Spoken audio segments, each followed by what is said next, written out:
pessoal, iniciamos aqui mais uma gravação de um episódio do nosso podcast jurídico Legal Talks. Eu sou José Humberto, na verdade essa é uma regravação.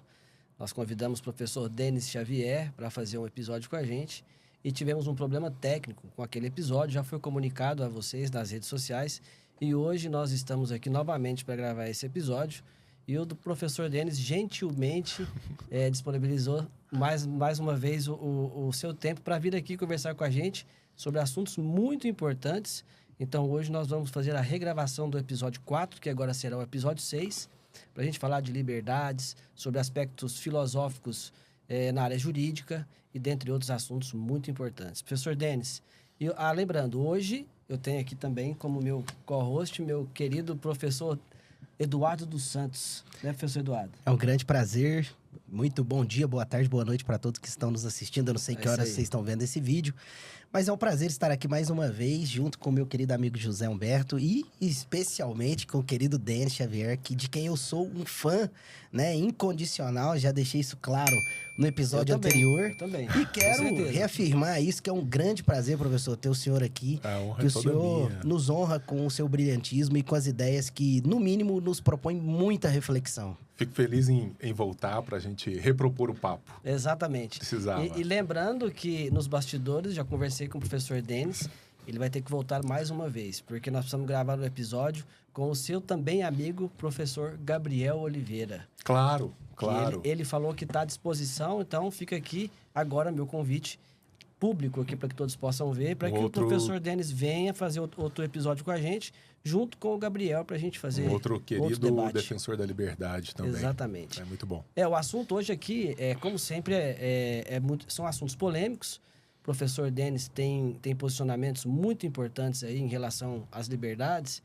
E liberdade de pensamento, especificamente, né? Principalmente, né, professor Denis? Uhum. E hoje a gente tem muita coisa para a gente falar e vamos iniciar para que a gente não possa perder tempo. Professor Denis, nós sabemos aí que a gente vive um momento de muito debate a respeito de liberdades. Liberdades constitucionais, liberdades de expressão, liberdade de você ir e vir, inclusive, né? Então, temos alterações legislativas muito importantes nesse sentido.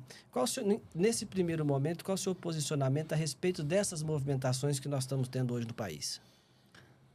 Eu tenho visto com muita preocupação o que tem acontecido. Nós temos perdido uma quantidade substantiva de liberdade num país que nunca foi exatamente cuidadoso com as liberdades individuais. E entendam, quando eu falo de liberdades individuais, eu sou tautológico, aqui é um pleonasmo, porque no meu modesto ponto de vista não existem outras liberdades que não sejam as individuais. Não existe liberdade de grupo, não existe liberdade de sociedade. A liberdade, quando a gente debate, é a liberdade do sujeito, é a liberdade do indivíduo.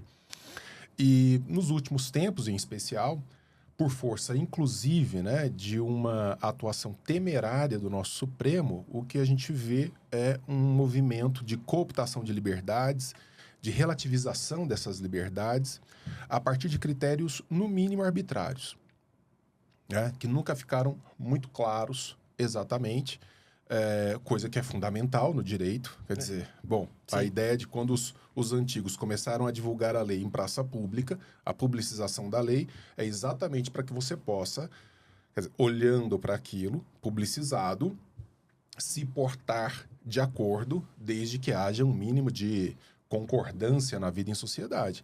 E isso acabou. Você ficou hoje nas mãos de um arbítrio muito subjetivo, de gente que, infelizmente, tem muito poder. Eu acho que isso é muito ruim para um país. Figuras do Estado terem um poder tal que podem, por força de uma caneta, fazer como eles mesmos disseram recentemente, né? Filtrar a sociedade, né? Então, quer dizer, como se isso fosse papel do judiciário, quer dizer, dar rumos para a sociedade. O judiciário deveria ser um braço técnico de aplicação de normas debatidas, aí sim, pela sociedade em outras instâncias. Mas não, resolveram fazer esse papel de filtro, avançando agressivamente sobre nós, e hoje, na verdade, não há nada que eles não possam. Não há nada que não se possa fazer, a pretexto sempre, e nenhum regime ditatorial vai dizer que faz isso pelo mal, é para salvaguardar alguém, salvar coisas assim. Vamos salvar a democracia, vamos salvar o bem-estar, vamos a salvar... sociedade. Essas coisas genéricas, né, que ninguém entende muito bem exatamente o que são, mas que soam muito bem a um certo grupo da população. O discurso é muito bonito, né? Você não tem... Se você olha os discursos... E eu não estou mal comparando, não, tá? A comparação é exatamente essa. De qualquer outro ditador sanguinário no curso da história, são discursos sempre que apelam para a proteção da sociedade, para a proteção de grupos específicos, para a projeção de uma vida social próspera, para a projeção de uma realidade que idealizada soa muito bem. Agora, quando você vai ao arcabouço de tudo isso, quando os fatos começam a surgir, você vê que esse discurso todo é muito maléfico na prática, quando ele é concretizado. Porque o que acontece? Você tem um país hoje que é uma espécie de prostíbulo legislativo, né? Quer dizer, a quantidade de leis que nós temos circulando por todos os lados. Esse exercício de composição de lei por uma espécie de diversão legislativa. O brasileiro adora isso, né? Inclusive cobra dos seus deputados, senadores, vereadores. Quantos projetos de lei você fez esse ano? Cara, eu espero que nenhum. No direito a gente chama isso de inflação legislativa ou até de carnaval legislativo. É bem isso. É bem isso. E sabe uma coisa que a gente tem debatido, inclusive aqui no podcast, é o seguinte. Essa questão de elaboração de leis... Antes a gente tinha como princípio a elaboração de leis que emanam da sociedade, demandas vindas da sociedade. Sim. Hoje nós temos aí alguns projetos de leis que são enviesados por partidos políticos, para defender ideologias de partido político. Não, mas isso está em contraponto... Está em 100% dos casos. Né? Eu estou falando isso com... Para se proteger politicamente. Claro. E outra, eu gosto muito de olhar para o curso da história para ver como é que a coisa foi desandando. Quando você pega o debate sobre a Constituição americana, quando os americanos se reuniram, né, os representantes dos estados, para discutir uma Constituição única, e eu estou falando isso na frente de um especialista, uma Constituição única, o que você via, a grande preocupação, e era uma só preocupação, inclusive que inviabilizou durante um tempo esse debate. Muitos foram a esses encontros de maneira muito, assim, contrariados, né? Eles foram muito contrariados. Que era, puxa, eu acabei de conquistar um certo grau de autonomia, acabei de conquistar uma certa independência, e agora vocês vão querer me subjugar a um regime centralizado novamente. Quer dizer, eu acabei de sair de uma metrópole, vocês estão querendo inventar uma outra interna, por que eu vou querer isso para mim? E a grande preocupação da construção da Constituição norte-americana foi: eu vou colocar numa folha fundamentalmente o que o Estado não deve fazer contra os indivíduos. Como ele vai proteger os indivíduos como um todo. Por isso, é uma folha. A Constituição americana é um pedaço assim de papel. Você tem lá normas bastante amplas sobre como o Estado não pode avançar sobre a sua iniciativa, sobre o seu dia a dia, seu comércio, seus bens. Eles ainda levam muito a sério a questão da propriedade privada, coisa que nunca existiu no Brasil e piorou muito. Relativiza-se a propriedade privada no Brasil. Então... Agora, quando você pega uma Constituição como a nossa, né, que vai dizer Roberto Campos, é uma espécie de lista telefônica. Para quem é da minha geração, lembra o que é uma lista telefônica, né? Aquilo é inviável. É impossível. Ali tem tudo, o contrário de tudo, garantias impossíveis, porque até o Roberto Campos também falava sobre... discutiu-se muito o tipo de lei que ali teria, o tipo de norma que ali teria, mas ninguém pensou em quem vai pagar a conta. É verdade. E a quantidade de leis, essa prostituição legislativa, esse carnaval legislativo, ele serve só a quem quer controlar o indivíduo. Que é o seguinte: eu faço uma série de leis. As leis no Brasil, por incrível que pareça, os meus amigos estrangeiros riem quando eu conto essas histórias. Lei que pega e lei que não pega. Eles acham isso muito engraçado. E a quantidade de leis que não tem nenhuma eficácia no Brasil é uma coisa monstruosa. Eu não me lembro agora, assim, de memória, mas é um número abissal. Lei seca, por exemplo, é uma delas. Né? Lei que está lá e que simplesmente não tem nenhuma repercussão. Mas, para o sujeito que fez a lei, os caras que votaram, é um aceno de virtude para um determinado grupo que vai votar nesse pessoal.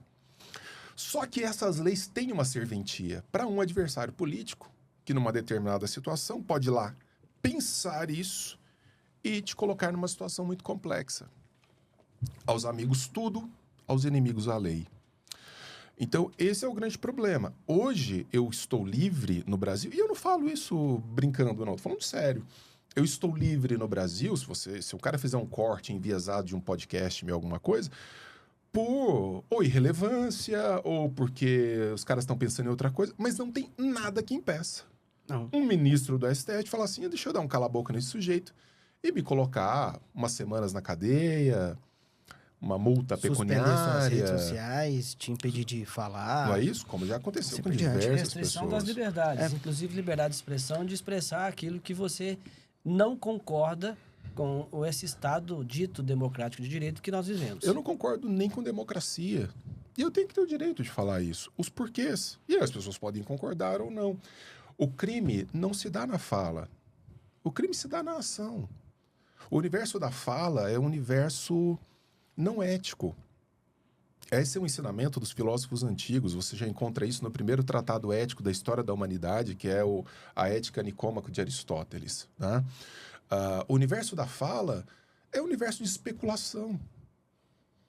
Então você pode ofender outras pessoas. Você acha mesmo que você vai passar uma vida inteira sem ouvir coisas que são ofensivas à sua sensibilidade?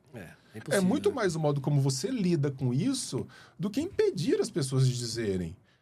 Aprenda a ser um ser humano adulto, amadurecido e ouça as coisas que são grotescas, ruins, que ofendem, que machucam, porque isso é do mundo humano.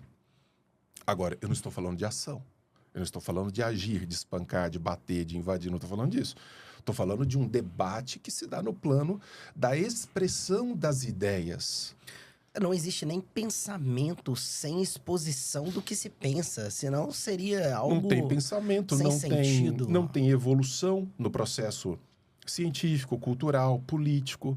Porque aí entra uma outra grande pergunta, que é, se nós vamos controlar o que pode ser dito ou não numa sociedade, quem controla segundo quais critérios? Nunca para num certo ponto. Não. É sempre Inclusive, agradável, você vê né? agora grandes jornais de circulação nacional, que estavam aplaudindo essa atuação, que eu digo criminosa do Supremo, de alguns membros do Supremo, aplaudindo isso e, de repente, começaram a lançar editoriais e falou, opa, avançou demais. Mas o que eles imaginavam? Que não vai chegar um ponto que a dosimetria subjetiva vai funcionar? Não funciona nunca na história. Eu começo controlando, silenciando, isso vai avançando. De repente, aquele que era aliado já não é mais aliado. Eu silencio, eu mando prender, eu impeço, eu veto. E onde para? Aí agora os grandes jornais começaram a dizer, opa, não, mas calma, vamos devagar. E a liberdade de expressão, me parece que ela é um direito que ela deve existir e deve ser assegurado para incomodar.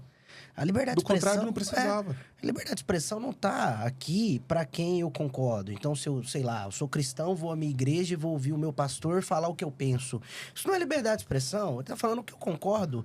Né? A liberdade de expressão é justamente para eu ir lá e escutar o satanista falando contra o meu Deus, ou o ateu negando a minha fé e dizendo que isso é tudo firulas da minha cabeça, Edu, o que eu sou louco. E não tem forma melhor de você conhecer as pessoas, de você conhecer a sociedade na qual você se encontra.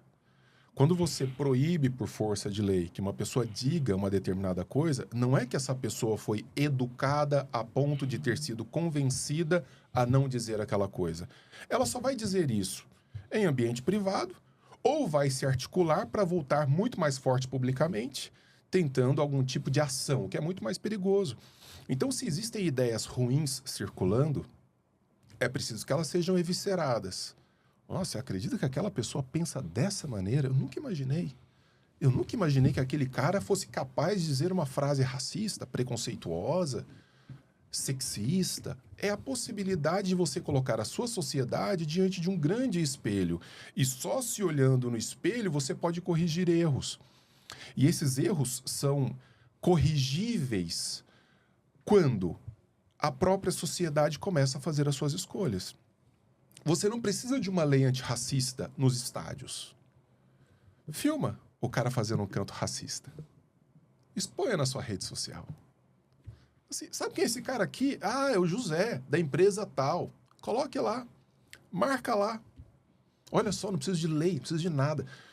Esse cara vai pagar um preço. Ele vai ser excluído porque automaticamente. Porque a própria sociedade não se dispõe a aceitar esse tipo de coisa. Agora, quando você joga isso na mão do Estado, para o Estado corrigir, as medidas se tornam não de controle dos excessos, mas medidas, no mais das vezes, persecutórias. Isso é muito perigoso. E ditatoriais. Claro, Professor Denis, inevitável. Eu quero ampliar o debate em relação ao que você disse. É o seguinte, você disse que o Supremo hoje age como uma ditadura.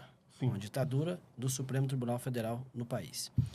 Eles justificam os avanços e as decisões que são tomadas pela não atuação do Legislativo. Sim.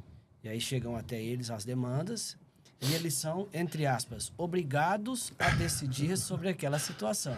Sim. Né? Então, em nome dessa obrigatoriedade e não prevaricação, eles avançam no sentido de resolver problemas sociais. O que o senhor diz a respeito disso? Olha, eu não sou um técnico do direito, mas me parece que seria prevaricação se houver norma que não foi devidamente observada. Nesse caso, por que eu vou atuar legislando dentro de uma demanda social concreta, que foi feita pontualmente a um tribunal que deveria trabalhar de olho numa lei que, nesse caso, se ela não existe, não há o que dizer, não há o que fazer, não há onde se manifestar. Se a Casa do Povo não quis debater esse ponto, por achar que não é a hora, para achar que é sensível demais, por achar que vão sair... Não me interessa o motivo. Simplesmente porque concorda como está. Exato. Fica como está. Fica como está. Não é então... Ah, bom, vocês não vão fazer? Vocês não vão tomar uma decisão que eu acho que vocês devem tomar? Então eu tomo do lado de cá. O Supremo brasileiro... Olha... O que ele deveria fazer, no meu modesto ponto de vista, eu não sou um técnico da área, mas, primeiro, se manifestar pelos autos. Eu acho muito ruim ver o brasileiro médio citando por nome ministro do STF. Ministro do STF deveria ser uma figura absolutamente impopular, no sentido de não aparecer na vida em sociedade. Esse cara tem que estar lá, com o olho na Constituição, e só. Mas aqui não, aqui ele cuida de briga de vizinho... Aqui ele vai cuidar de dilemas, pequenos dilemas políticos, grandes dilemas políticos, que não tem nada a ver com matéria constitucional. Dando entrevista para a Rede Globo. Dá entrevista, participa de evento estudantil, falando nós vencemos, se associando a determinado grupo político. Aparece com boné em evento do MST. Da mesma maneira que criticaram o Moro, né, por parcialidade, por depois ter assumido o cargo do governo Bolsonaro. Eu não vi nenhuma crítica quando o Lewandowski fez exatamente a mesma coisa, deixou um cargo de ministro do STF para ser ministro da Justiça do Lula. Pau que dá em Chico, não dá em Francisco? Vamos falar sério, moçada. Então, quer dizer, é preciso ter... aí vão falar, mas isso é o cara da direita, esse é o fascista. Pô, não, é uma questão de bom senso. Se me permite um ponto, Zé, até nessa questão, né, de como o Supremo deveria agir em face dessas demandas que chegam para ele, muitas vezes demandas de natureza política, o que é até natural. O Supremo Tribunal realmente ele deve enfrentar certas demandas políticas até por força de competência constitucional. Só para dar um exemplo bem prático, quem julga os crimes cometidos por parlamentares federais é o STF. Então, querendo ou não, há uma certa natureza política de coisas que chegam lá. Dentre outras coisas, claro. Mas a gente poderia ter aqui, talvez, 3 questões. Eu dividiria da seguinte forma. Primeiro, existem aqueles casos que o Supremo ele não vai enfrentar o problema no sentido de criar uma norma específica para o caso, mas simplesmente ele vai dizer que uma lei que já existe fere a Constituição, que é uma norma superior. Então ele vai dizer, olha, essa norma, uma lei que o Congresso... constitucionalidade. Que o Congresso criou, ela está dispondo de forma contrária ao que dispõe a Constituição e, obviamente, aí prevalece a norma superior, que é a Constituição. Esse é um trabalho simples, a gente chama isso no direito de legislador negativo, ou seja, o Supremo, ele não deve criar a norma no sentido de ser o legislador positivo, que cria algo novo, mas ele pode extinguir algo que fere algo superior. Ou seja, ele extingue a norma inferior com base na superior. Esse é um ponto. O ponto 2, e aí talvez o 2 e o 3 passam pela mesma situação, que é quando eu não tenho uma norma capaz de resolver o problema, seja porque simplesmente ela não existe, ou seja porque eu acabei de extinguir a que existia, porque ela feria a Constituição. E aqui a gente pode ter duas posturas, ou pelo menos duas possibilidades. A primeira é a seguinte: o Supremo Tribunal Federal vai olhar e vai perceber o seguinte: olha, para esse caso aqui, a Constituição não tem uma norma que resolva o problema. E se a Constituição não tem uma norma que resolva o problema, o STF não deve criar. O STF não deve intervir. É uma situação diferente de quando a Constituição tem uma norma para resolver o problema, né? Mas não existe uma lei que regulamente o tema. Porque se existe uma norma na Constituição que carece de uma regulamentação, nesses casos, o próprio legislador autorizou o Supremo a criar a norma enquanto não vier a lei. A gente tem uma ação que existe só para isso, que se chama mandado de injunção. Mas o problema do Supremo, e aí para eu concluir, é que ele pegou esse raciocínio de quando eu tenho uma norma constitucional que prevê um direito, mas eu não tenho regulamentação, virou uma folia. E começou a aplicar também nos casos em que eu não tenho norma constitucional. E aí eu uso o mandado de injunção para reconhecer direitos para regulamentar direitos que não existem, direitos que não estão na Constituição. Fantástico. Ou seja, o próprio Supremo passou a legislar. Do mesmo jeito que o Getúlio fechou o Congresso formalmente, ou que a ditadura fechou o Congresso formalmente, hoje o Supremo não fechou o Congresso formalmente, mas em partes... Mas não precisa, porque ele consegue trabalhar... Em partes ele fechou. É como se o Congresso tivesse lá, fosse um grande lojista com 10 portas, ele foi lá e fechou umas 4 ou 5 e deixou outras 4 ou 5 abertas. Manipulação. A analogia seria essa, né? Sim, Me perdoe aí a internet. Não, excelente, excelente. É isso mesmo. A gente tem que falar sobre aspectos constitucionais e você é especialista na área, Eduardo. Não, e como é que vocês explicam, vocês do direito, como é que vocês explicam, eu acho isso uma teratologia, um Supremo que ele próprio manda abrir uma investigação, que inclusive depois aparece como réu, ministro do próprio STF, que é relator do caso... Como vítima. Eu tenho uma justificativa. Como vítima, é relator do caso, e depois essa mesma vítima manda prender um cara... E depois fala que é suspeito. Como é que diz isso? A suspeição do juiz, não é isso? Aí ele fala assim, mas depois de mandar prender o cara... Ele justificou dizendo que... Aí eu li os autos, né? Ele justificou dizendo que a vítima não é ele, é o Estado Democrático de Direito e o próprio Supremo Tribunal Federal. Mas isso é uma mentira a partir do momento que você tem o crime de ameaça envolvido, porque a ameaça é uma pessoa, né? Então, assim... mas nesse caso que você acabou de citar, eu acho que tem coisas piores pro direito, que eu acho que os penalistas passam mal quando a gente fala. O professor Neto Cacheta teve aqui há pouco tempo, né? Você tem lá, por exemplo, a criação do mandado. Veja, mandado, a própria palavra diz, é uma ordem. Mandado de prisão em flagrante, ou seja, eu mando prender em flagrante. Mas o flagrante não acontece no momento. Como que funciona isso? É um contrassenso. Então, até pela definição da lei penal não consta isso. E aí depois criaram também um crime inafiançável em tese, ou seja, o crime não é inafiançável, na verdade ele preenche os requisitos da prisão preventiva. Então é preventiva? Não, é inafiançável em tese. Outra ilegalidade. Porque no direito penal é o seguinte... Não existe crime sem lei anterior que o defina. Se não tem lei que regulamenta, que tipifica aquela conduta, não é crime. Isso é fato, não tem que discutir sobre isso. Né? Mas isso no Brasil nunca... Isso morreu também. A própria criminalização da homotransfobia foi uma criação de um crime por parte do judiciário. Mas foi por hermenêutica, por interpretação. Mas espera aí, interpretação que cria fato típico, né? A meu ver, eu já tive até posição no sentido contrário, em outros momentos da vida eu tinha escrito que não, que realmente era só interpretação, mas hoje não. Hoje eu percebo que, na verdade, foi criado um tipo novo. Afinal, aquilo não era crime até aquele momento. Se passou a ser, eu criei um crime. Mas tem que estar regulamentado, tem que estar tipificado. Se não está tipificado, não é crime. Mas agora a definição tá lá. Mas é isso que não acontece mais, né?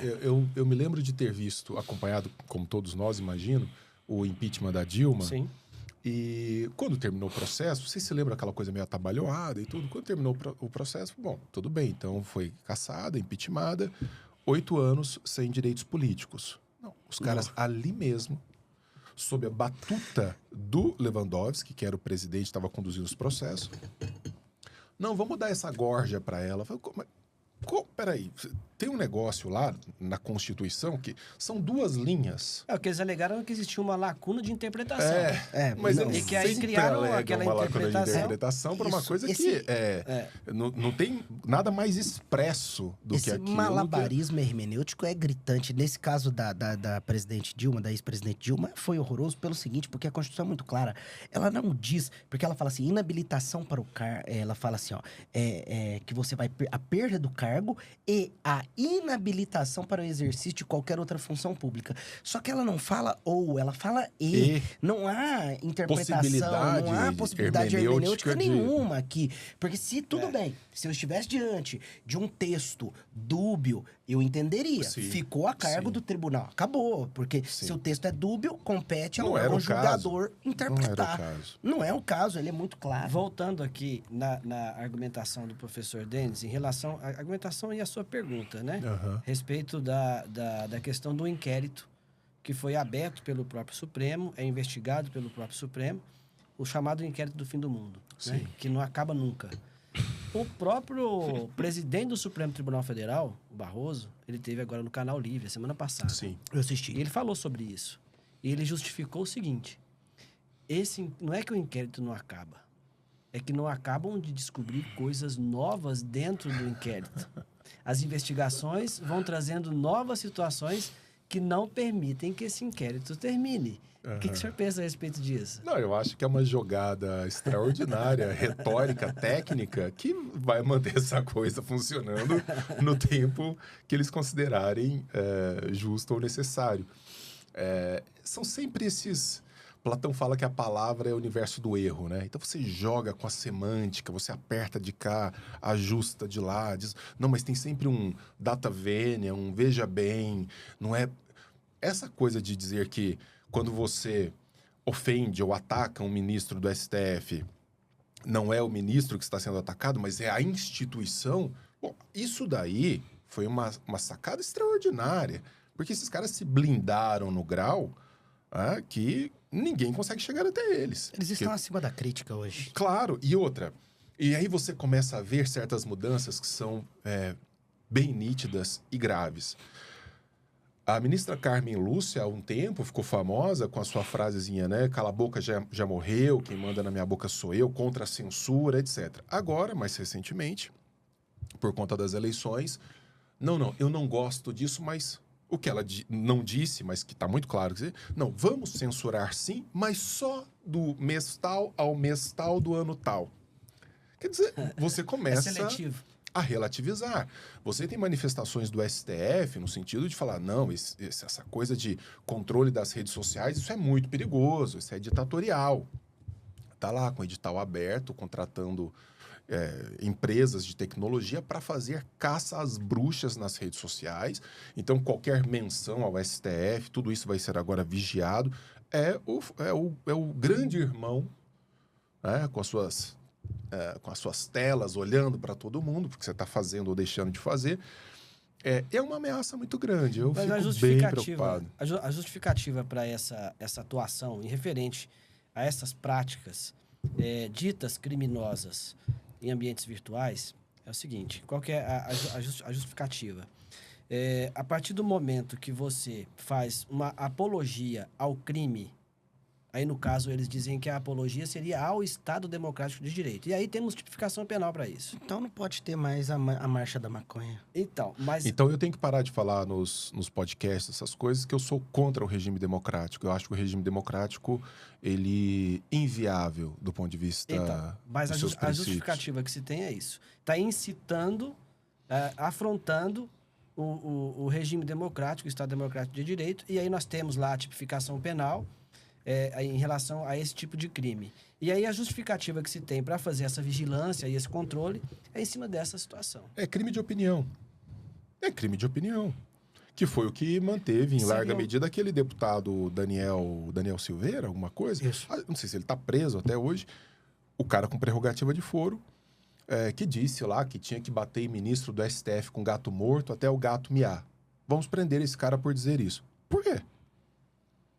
Não, Não, enquanto ele não pega um gato morto e bate no ministro até o gato miar, eu não vejo por que prender esse cara. E eu não estou dizendo que eu concorde, hein? Eu acho um boçal, acho um idiota completo, pelas declarações que já fez, etc. Mas as pessoas têm que ter o direito de dizer coisas idiotas. As pessoas têm que ter o direito de tentar estimular comportamento nos outros. Isso faz parte da vida em sociedade. Se você é membro de uma igreja, você não vai querer ter liberdade para dizer as coisas, para trazer mais gente para sua igreja, para o modo como você vê o mundo. Se você é a favor ou contra o aborto, você não quer ter a liberdade de dizer para as pessoas que são a favor ou contra que mudem as suas opiniões? Como você vai fazer isso? Dizendo coisas que podem soar muito ofensivas. Perfeito. E que estimulam comportamentos que, às vezes, podem ser considerados criminosos. Mas o comportamento criminoso é crime. A fala a respeito não pode ser criminalizada. Até o direito de defesa tem sido restringido. Agora nós temos alguns termos, algumas falas, algumas defesas que já não são mais lícitas.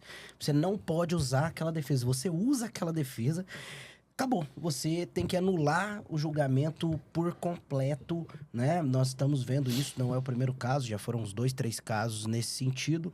Tudo por questões de politicamente correto. E olha, eu não estou dizendo que eu não acho que são defesas ruins. Particularmente, acho que são defesas muito ruins. São termos que eu, particularmente como advogado, jamais utilizaria. Mas, se há pessoas que usam na sua defesa, o direito de defesa é um direito sagrado. Porque a partir do momento que eu obrigar a pessoa a se autocriminalizar ou a não ter a possibilidade de se defender com os argumentos que ela tem... Mas isso acabou. Ainda que sejam argumentos ruins... Eu estava no outro podcast do Monark. Eu fui ao podcast do Monark umas 3 vezes. E numa delas, assim, meio que ao vivo, ou terminando alguma coisa, o menino recebia do operador da mesa informações sobre o que estava acontecendo de decisão judicial. Tiraram do ar. Aqui, você foi multado em não sei quanto. O cara lá fazendo busca. Simultaneamente. Quer dizer, aí eu pergunto, Monark, mas você não é avisado? Denis, eu fico sabendo aqui, em tempo real. Eu não sou notificado. Isso na época do Flow ou já agora que ele não, tá já fora? Depois, já quando ele estava fora do Flow. Eu não tenho direito à defesa, quer dizer, eu só fico sabendo depois. Corre tudo em sigilo, meu advogado vai atrás, não consegue nada, não consegue nenhuma informação. Você acorda com um negócio batendo na sua porta, não sabe o que está acontecendo.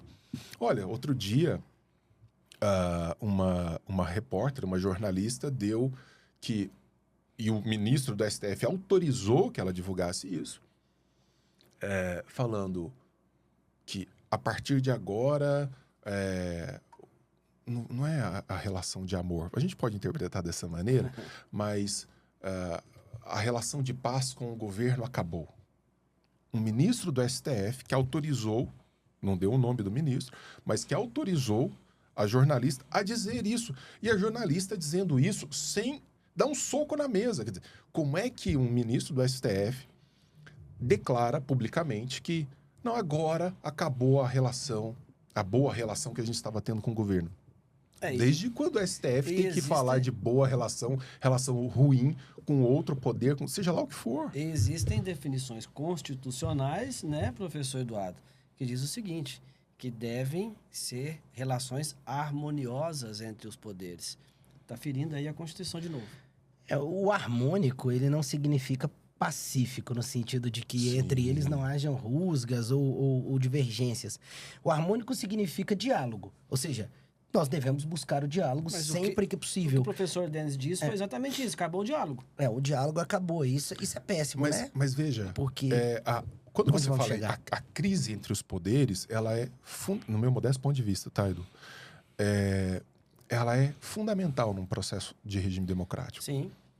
Os poderes, debate, eles não têm que estar confortáveis uns com os outros. Jamais.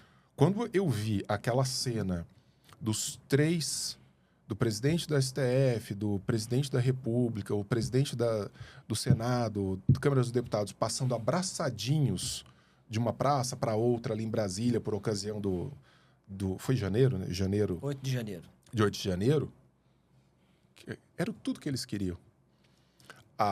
Um bom argumento para se unirem, não em prol de um projeto de país nem nada, mas é a cooptação completa da máquina e uma boa desculpa para dizer, agora a gente toca de maneira monopólica. E foi o que aconteceu desde então.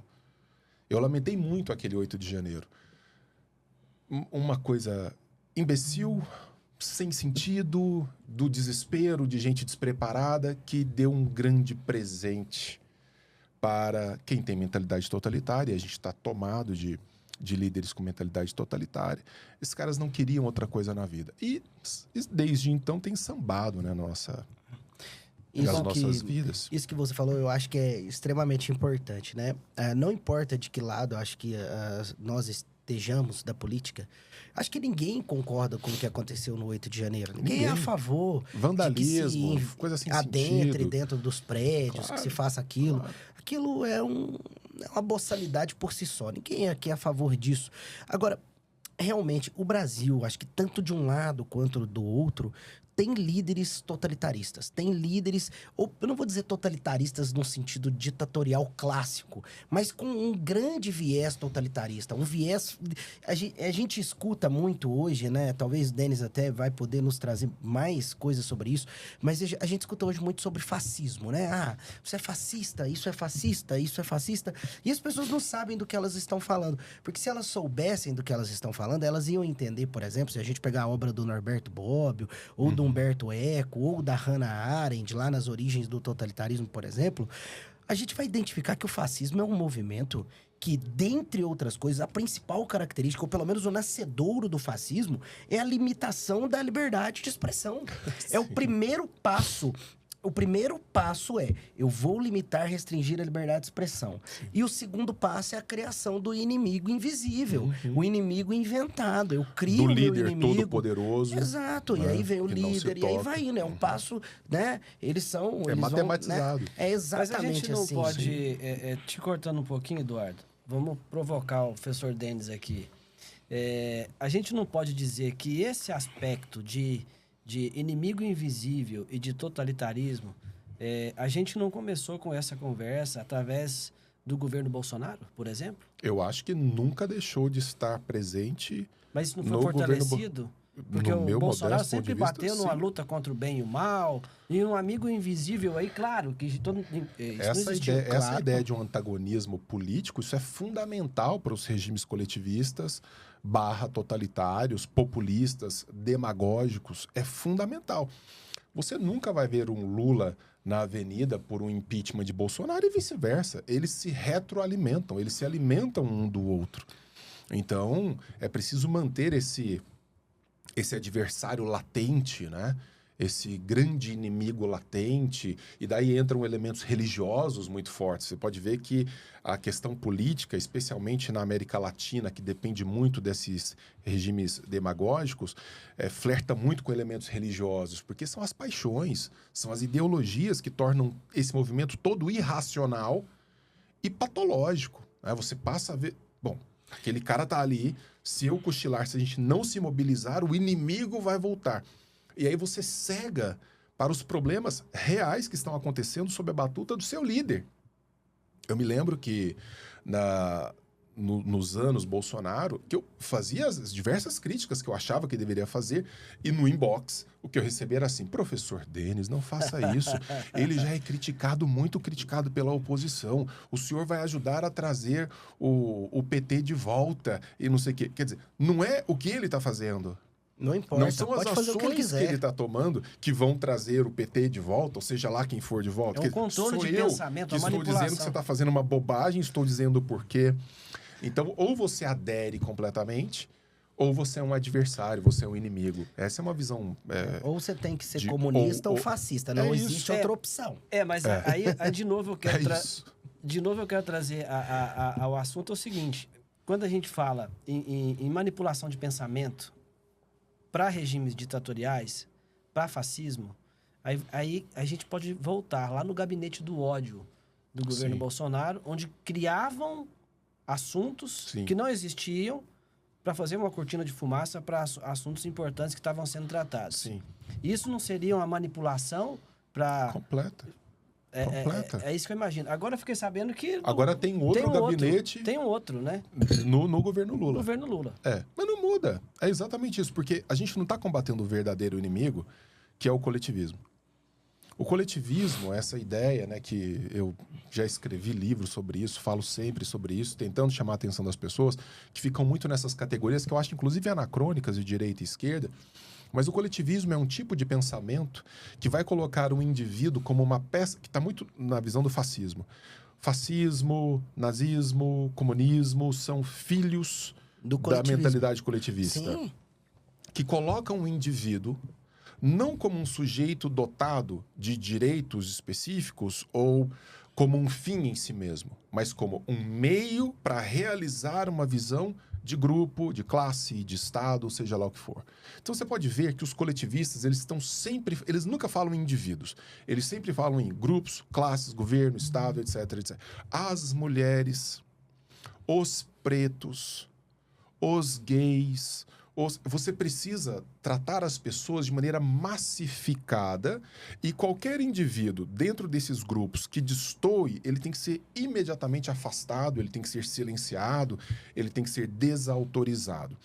Tanto governos de direita quanto governos de esquerda se valem fortemente do coletivismo. Fortemente.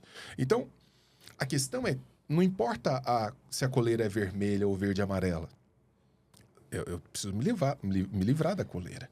O ponto é esse. Perfeito. E é isso que a gente nunca debateu no Brasil.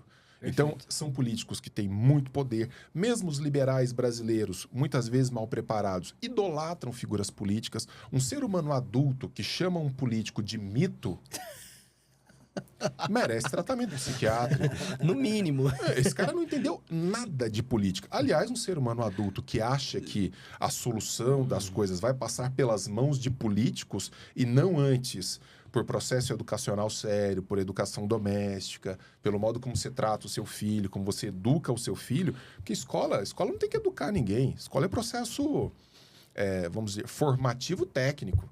Educação, respeito à fila, respeito às pessoas, não arrotar a mesa. Isso é coisa de casa. Isso é casa.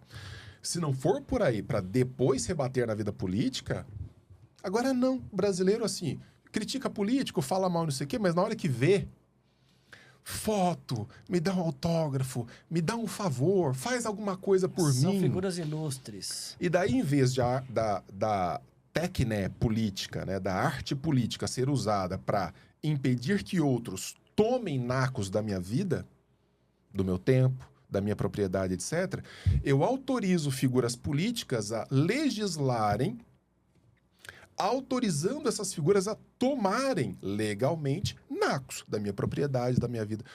Vocês viram o dado agora publicado há poucos dias? Desde a década de 70 até hoje, nós duplicamos. Na década de 70, agora eu nasci em 78. Eu estava nascendo ali. Desde a década na qual eu nasci até hoje, nós duplicamos os dias de trabalho para pagar impostos no Brasil.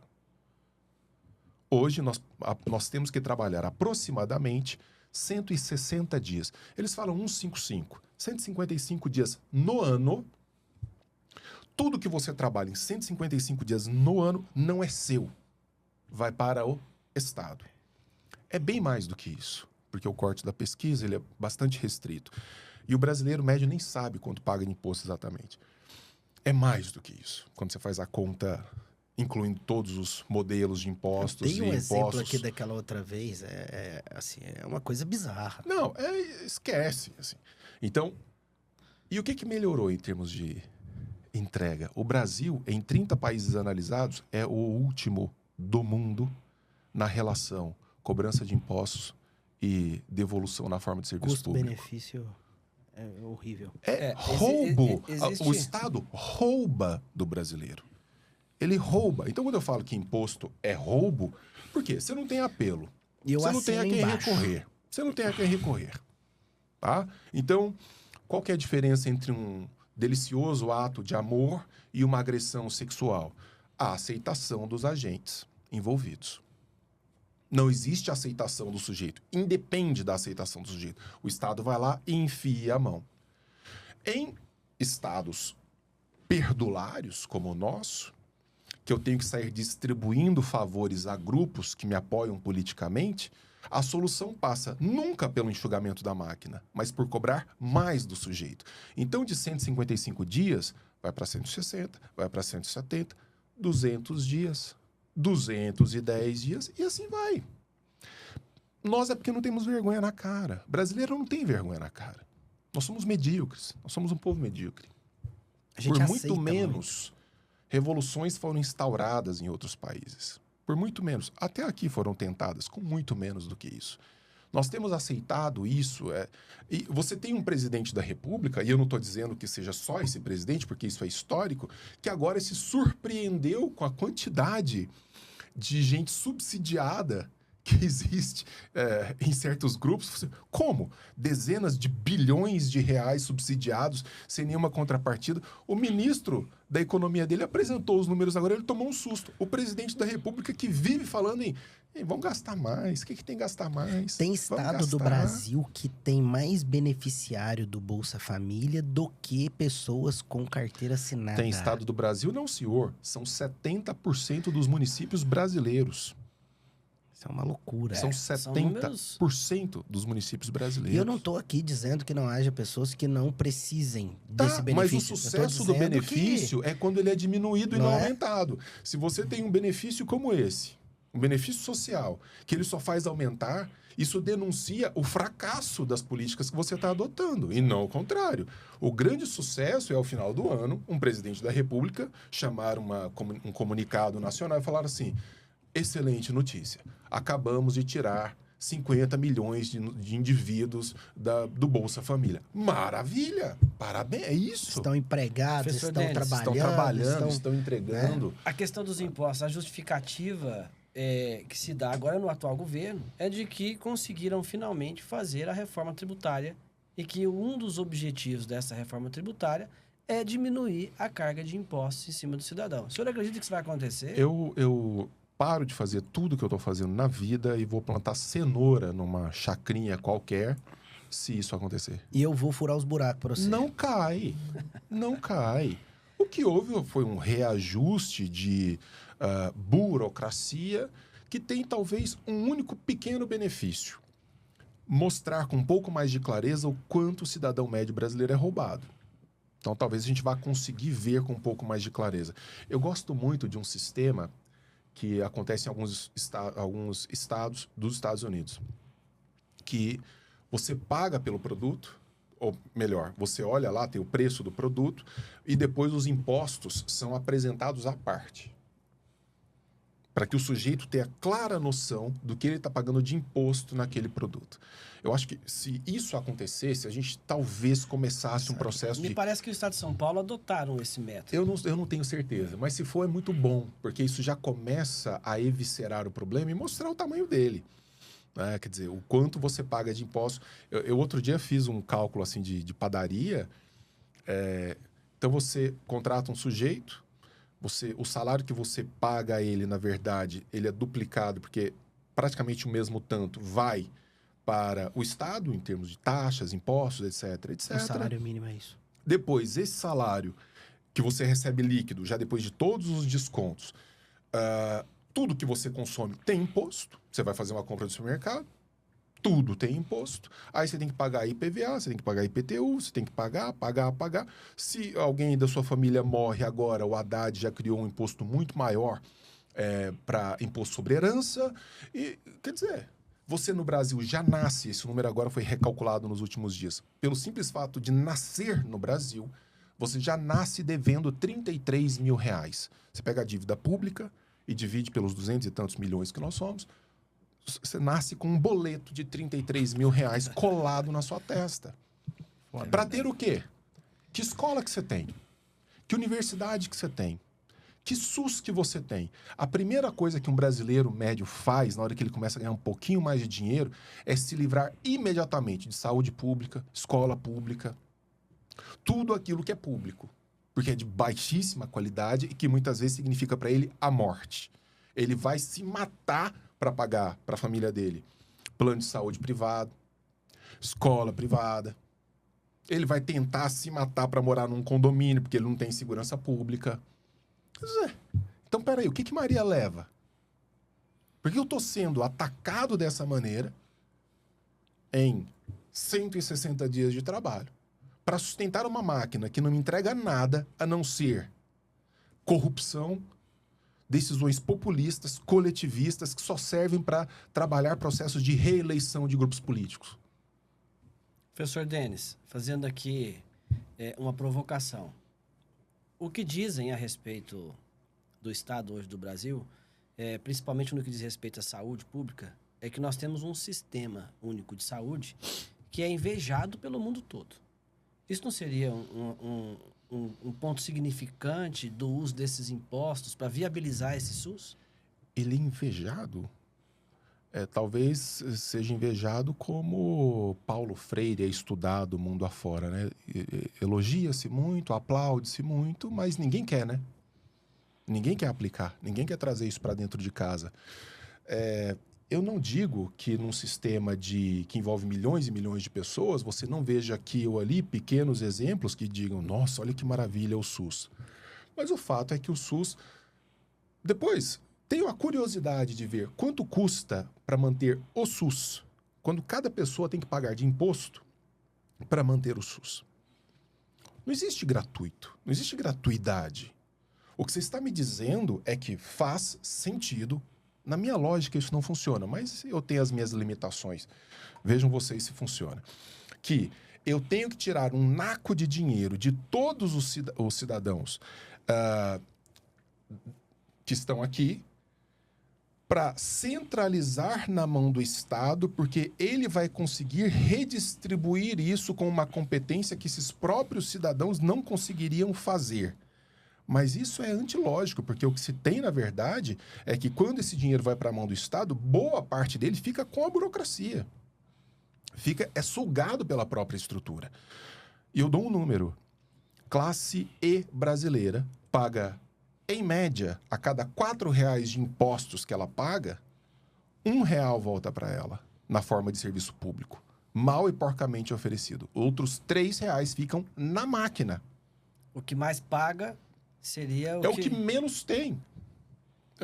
E nós aqui, nós temos condição, eventualmente, nossa, passando mal, não sei, vou correr ali no hospital privado, vou me resolver ali, às vezes pago como chama isso? Uma consulta. Se resolve de alguma maneira. O sujeito que não tem, ele vai desesperado. Olha pelo olhar do consumidor. Pelo olhar do consumidor. Então, um ponto aqui. Eu acho que assim, a ideia do SUS, que é a ideia de renda mínima universal, eu acho tudo isso muito bonito. Mas acha que é só teoria? O problema é pagar. Essa conta ela tem que ser paga. Acho que é um Se vocês conversam com qualquer médico aqui, fala assim, como que funciona o SUS na escolha das tecnologias que vão ser utilizadas no tratamento, os aparelhos que vão ser utilizados, as próteses, etc. Eu tenho muitos amigos médicos que falam, cara, é triste, sabe por quê, Denis? Eu sou obrigado a colocar uma prótese na perna de uma pessoa que, às vezes, enquanto eu vi isso agora, semana passada, de um amigo meu que trabalha com coluna, e fala assim, quebra na mesa de cirurgia. Nossa. Eu vou te dar um exemplo aqui, esse já que você falou. Eu não vou citar nomes, questões éticas aqui, mas tem um caso médico do SUS. Seguinte, a pessoa tinha um tumor cerebral. Foi para o SUS para fazer uma cirurgia. Fizeram a cirurgia foi um sucesso. Conseguiram retirar todo o tumor e foi tudo bem. Maravilha. 10 anos depois, essa pessoa teve uma recidiva desse tumor. E aí essa pessoa procurou um médico particular. Aí não foi para o SUS, procurou um médico particular. E foi questionado ao médico quais seriam as hipóteses de recidiva daquele tumor. Que seriam mínimas, mas teria hipótese. E quais são essas hipóteses? Ele falou assim, olha, a hipótese mais comum é quando você não coloca uma prótese na dura mater. Você retira a dura mater e coloca a prótese. Por quê?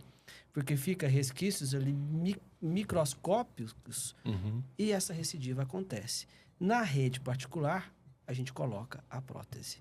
Ou seja, o SUS resolveu um problema temporariamente, não é definitivamente, por questão de um custo de uma prótese que teria que ser colocada para que aquela efetividade fosse 100%. Quantas histórias a gente não ouve assim? O tempo inteiro. Eu tenho um caso com a minha esposa. Eu com um plano de saúde, eu mudei de cidade. Era um plano de cidade, eu mudei de cidade, mudei o plano e teve um processo de carência. Nesse processo, dengue. Menininha ficou do avesso, ruim. Hospital público. Eu espero que a vida nunca mais me traga a necessidade de frequentar um hospital público na vida. É muito triste. É triste ver um cidadão, e aqui no Brasil, pela forma como os impostos são cobrados, o mais pobre, naturalmente, é o mais penalizado,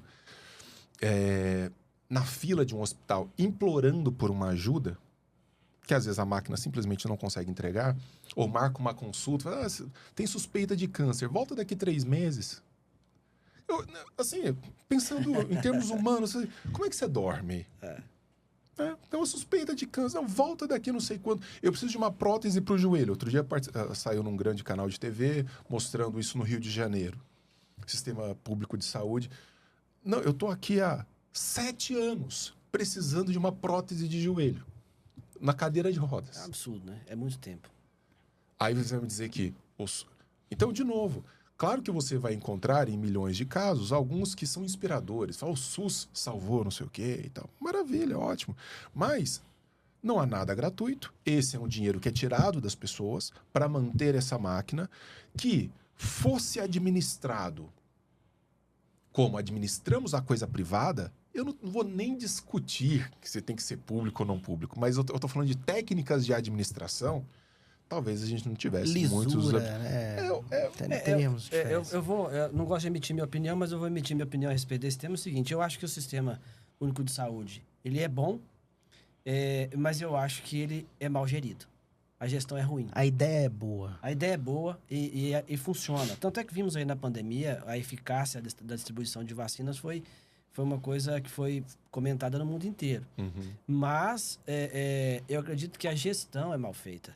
Se fosse uma gestão mais organizada, tivesse aplicação de recursos com maior transparência e acabar com a valorização dos próprios médicos, dos enfermeiros, que têm salários, pagamento de uma consulta hoje no SUS, numa cirurgia, é muito baixo. A gente tem valores aí que são insignificantes para um médico que ganha 50 mil reais por mês. O cara não tem nenhum estímulo. Não tem estímulo. Sim. Né? E, na verdade, está piorando, porque agora o Estado avança tanto com a sua ineficácia sobre as coisas da iniciativa privada. Eu trabalhei em Brasília, nos bastidores da vida política, e a coisa funciona da seguinte maneira. Veja que a discussão é muito linda, mas a prática é terrível. Você pega um plano de saúde qualquer. Quando eu vou contratar um plano de saúde, o que eu imagino? Eu falo assim, olha, Denis, você está contratando um plano que vai cobrir os seguintes eventos. Tais, tais e tais. Se você adoecer, você vai para um apartamento, ou não, você vai para a enfermaria. A doença com até tal gravidade, não sei o que, você vai... Beleza, contratei. Como eu contrato um seguro de carro, como eu contrato a comida do restaurante, eu peço um prato e estou contratando aquilo. Pois bem, lá pelas tantas, eu tenho esse seguro, eu tenho uma doença rara, coisa que pode acontecer com qualquer um de nós. Eu ingresso na justiça para obrigar o plano a pagar. Não, agora o plano tem que... Mas não existe o plano pagar. Quem está pagando são os outros associados ao plano. Assegurados. São os outros assegurados. Exato. Os planos de saúde privados estão absolutamente sufocados, não conseguem mais trabalhar. Tanto que você vê uma profusão de médicos abandonando os planos de saúde e trabalhando só com consultas privadas. Porque chegou a um ponto que fala assim, bom, tudo bem, eu tenho que pagar essa conta? Decisão judicial, pague a conta. Denis, mas você não tem coração? Moça, não é uma questão de ter coração. É uma questão de quem paga a conta. Se todo mundo tiver de acordo que eu faço parte de um plano de saúde e concordo em pagar mais 100, 200, 300 reais na minha mensalidade para ajudar uma única pessoa que está com uma doença grave, se as pessoas estão de acordo com isso, ok. Mas a questão é que não é acordo prévio. Economicamente, isso não é viável. Isso vai inviabilizando, vai se tornando uma coisa de gente muito rica. Aí você fica numa situação que não é nada boa. Ou você vai para o SUS. Quem gosta de ser atendido pelo sistema público de saúde? Me aponte um. Ou você vai para a iniciativa privada pagando horrores. Professor Denis, pode falar, Eduardo. Eu tenho uma visão que eu acho que é importante, talvez, até para a gente esclarecer alguns pontos aqui, que é o seguinte. Claro. Sempre que a gente fala, seja na reforma tributária, seja na questão do SUS, a gente precisa sempre lembrar da formação do Estado brasileiro. O Denis falou do surgimento da Constituição Americana, né? Na época, lá em 1787, quando eles fizeram a Constituição e realmente houve havia uma aversão muito grande e uma temeridade muito grande de todos aqueles 13 estados independentes de se juntarem. Tanto que eles fizeram uma micro-constituição. E nem mesmo os direitos fundamentais eles colocaram na época. Esperaram 4 anos para depois chegar num consenso muito difícil e colocar lá 10 emendas. O processo brasileiro foi exatamente o contrário. Nós já viemos de algo muito centralizado, que era o Império, né, que derivou ali da colonização. E aí nós dividimos depois aquelas capitanias e estados. E nós atribuímos muito poucos poderes, muito poucas competências para aqueles estados e para os nossos municípios. Então, essa é uma diferença muito grande que nós temos entre Brasil e Estados Unidos. E cada vez menos, né, Edu? Sim, cada vez menos. Você pega o orçamento desde Fernando Henrique Cardoso para cá, ele está, especialmente nesse período, avançando cada vez mais para processo de centralização. E o que é pior, 80% dos nossos municípios vivem exclusivamente de repasse de dinheiro de Brasília. E aí... Exclusivamente. E aí, talvez resida 90% dos problemas que nós temos na nossa sociedade. Sim. E eu digo de um modo geral. Por quê? Porque quem está mais próximo ao cidadão, gostemos ou não, são prefeitos, são vereadores, claro. É a gestão da máquina municipal, depois a estadual e, por fim, a máquina federal. Então, o razoável, o racional, me parece, é que a maior parte das competências ficassem com os municípios, um mínimo com os estados e menos ainda com a União. Exatamente. Porque eu conseguiria cobrar do meu prefeito, né? Ó, prefeito, a rua tá errada, tá com um buraco. Ou eu fui no médico e não teve atendimento. Ou eu não consigo vaga na creche. Só que hoje você cobra do prefeito, porque quando você vai à justiça, a maioria dos casos são impetrados contra os municípios, forçando a conseguir vaga em creche, forçando a internação de pessoas em hospitais, muitas vezes em hospitais privados. E o vice-prefeito de Uberlândia esteve aqui falando disso. Só que, qual que é o problema? Quem vai pagar essa conta? Quem vai pagar? Porque o município não tem dinheiro para pagar. A União não repassa. Os estados não repassam, porque estão mais sufocados que os municípios, se brincar. Então, nós temos uma inversão. Quem arrecada tributo, majoritariamente no Brasil, é a União. Quem realmente presta serviço para a população, especialmente, são os municípios, depois os estados. E, no final, eles ficam chupando o dedo. A União é riquíssima, com dinheiro sobrando, mas aí vem a negociação. Claro, as negociações, demandas vem de grupo. As emendas agora impositivas. E agora são secretas. Assim São secretas. E veja, então, esse é talvez um dos grandes problemas que nós temos, porque nós sequer conseguimos cobrar. Nós nem sabemos de quem cobrar o quê, entende? E isso, às vezes, até nós, técnicos... Por isso que eu sou defensor da secessão, sabia? Né?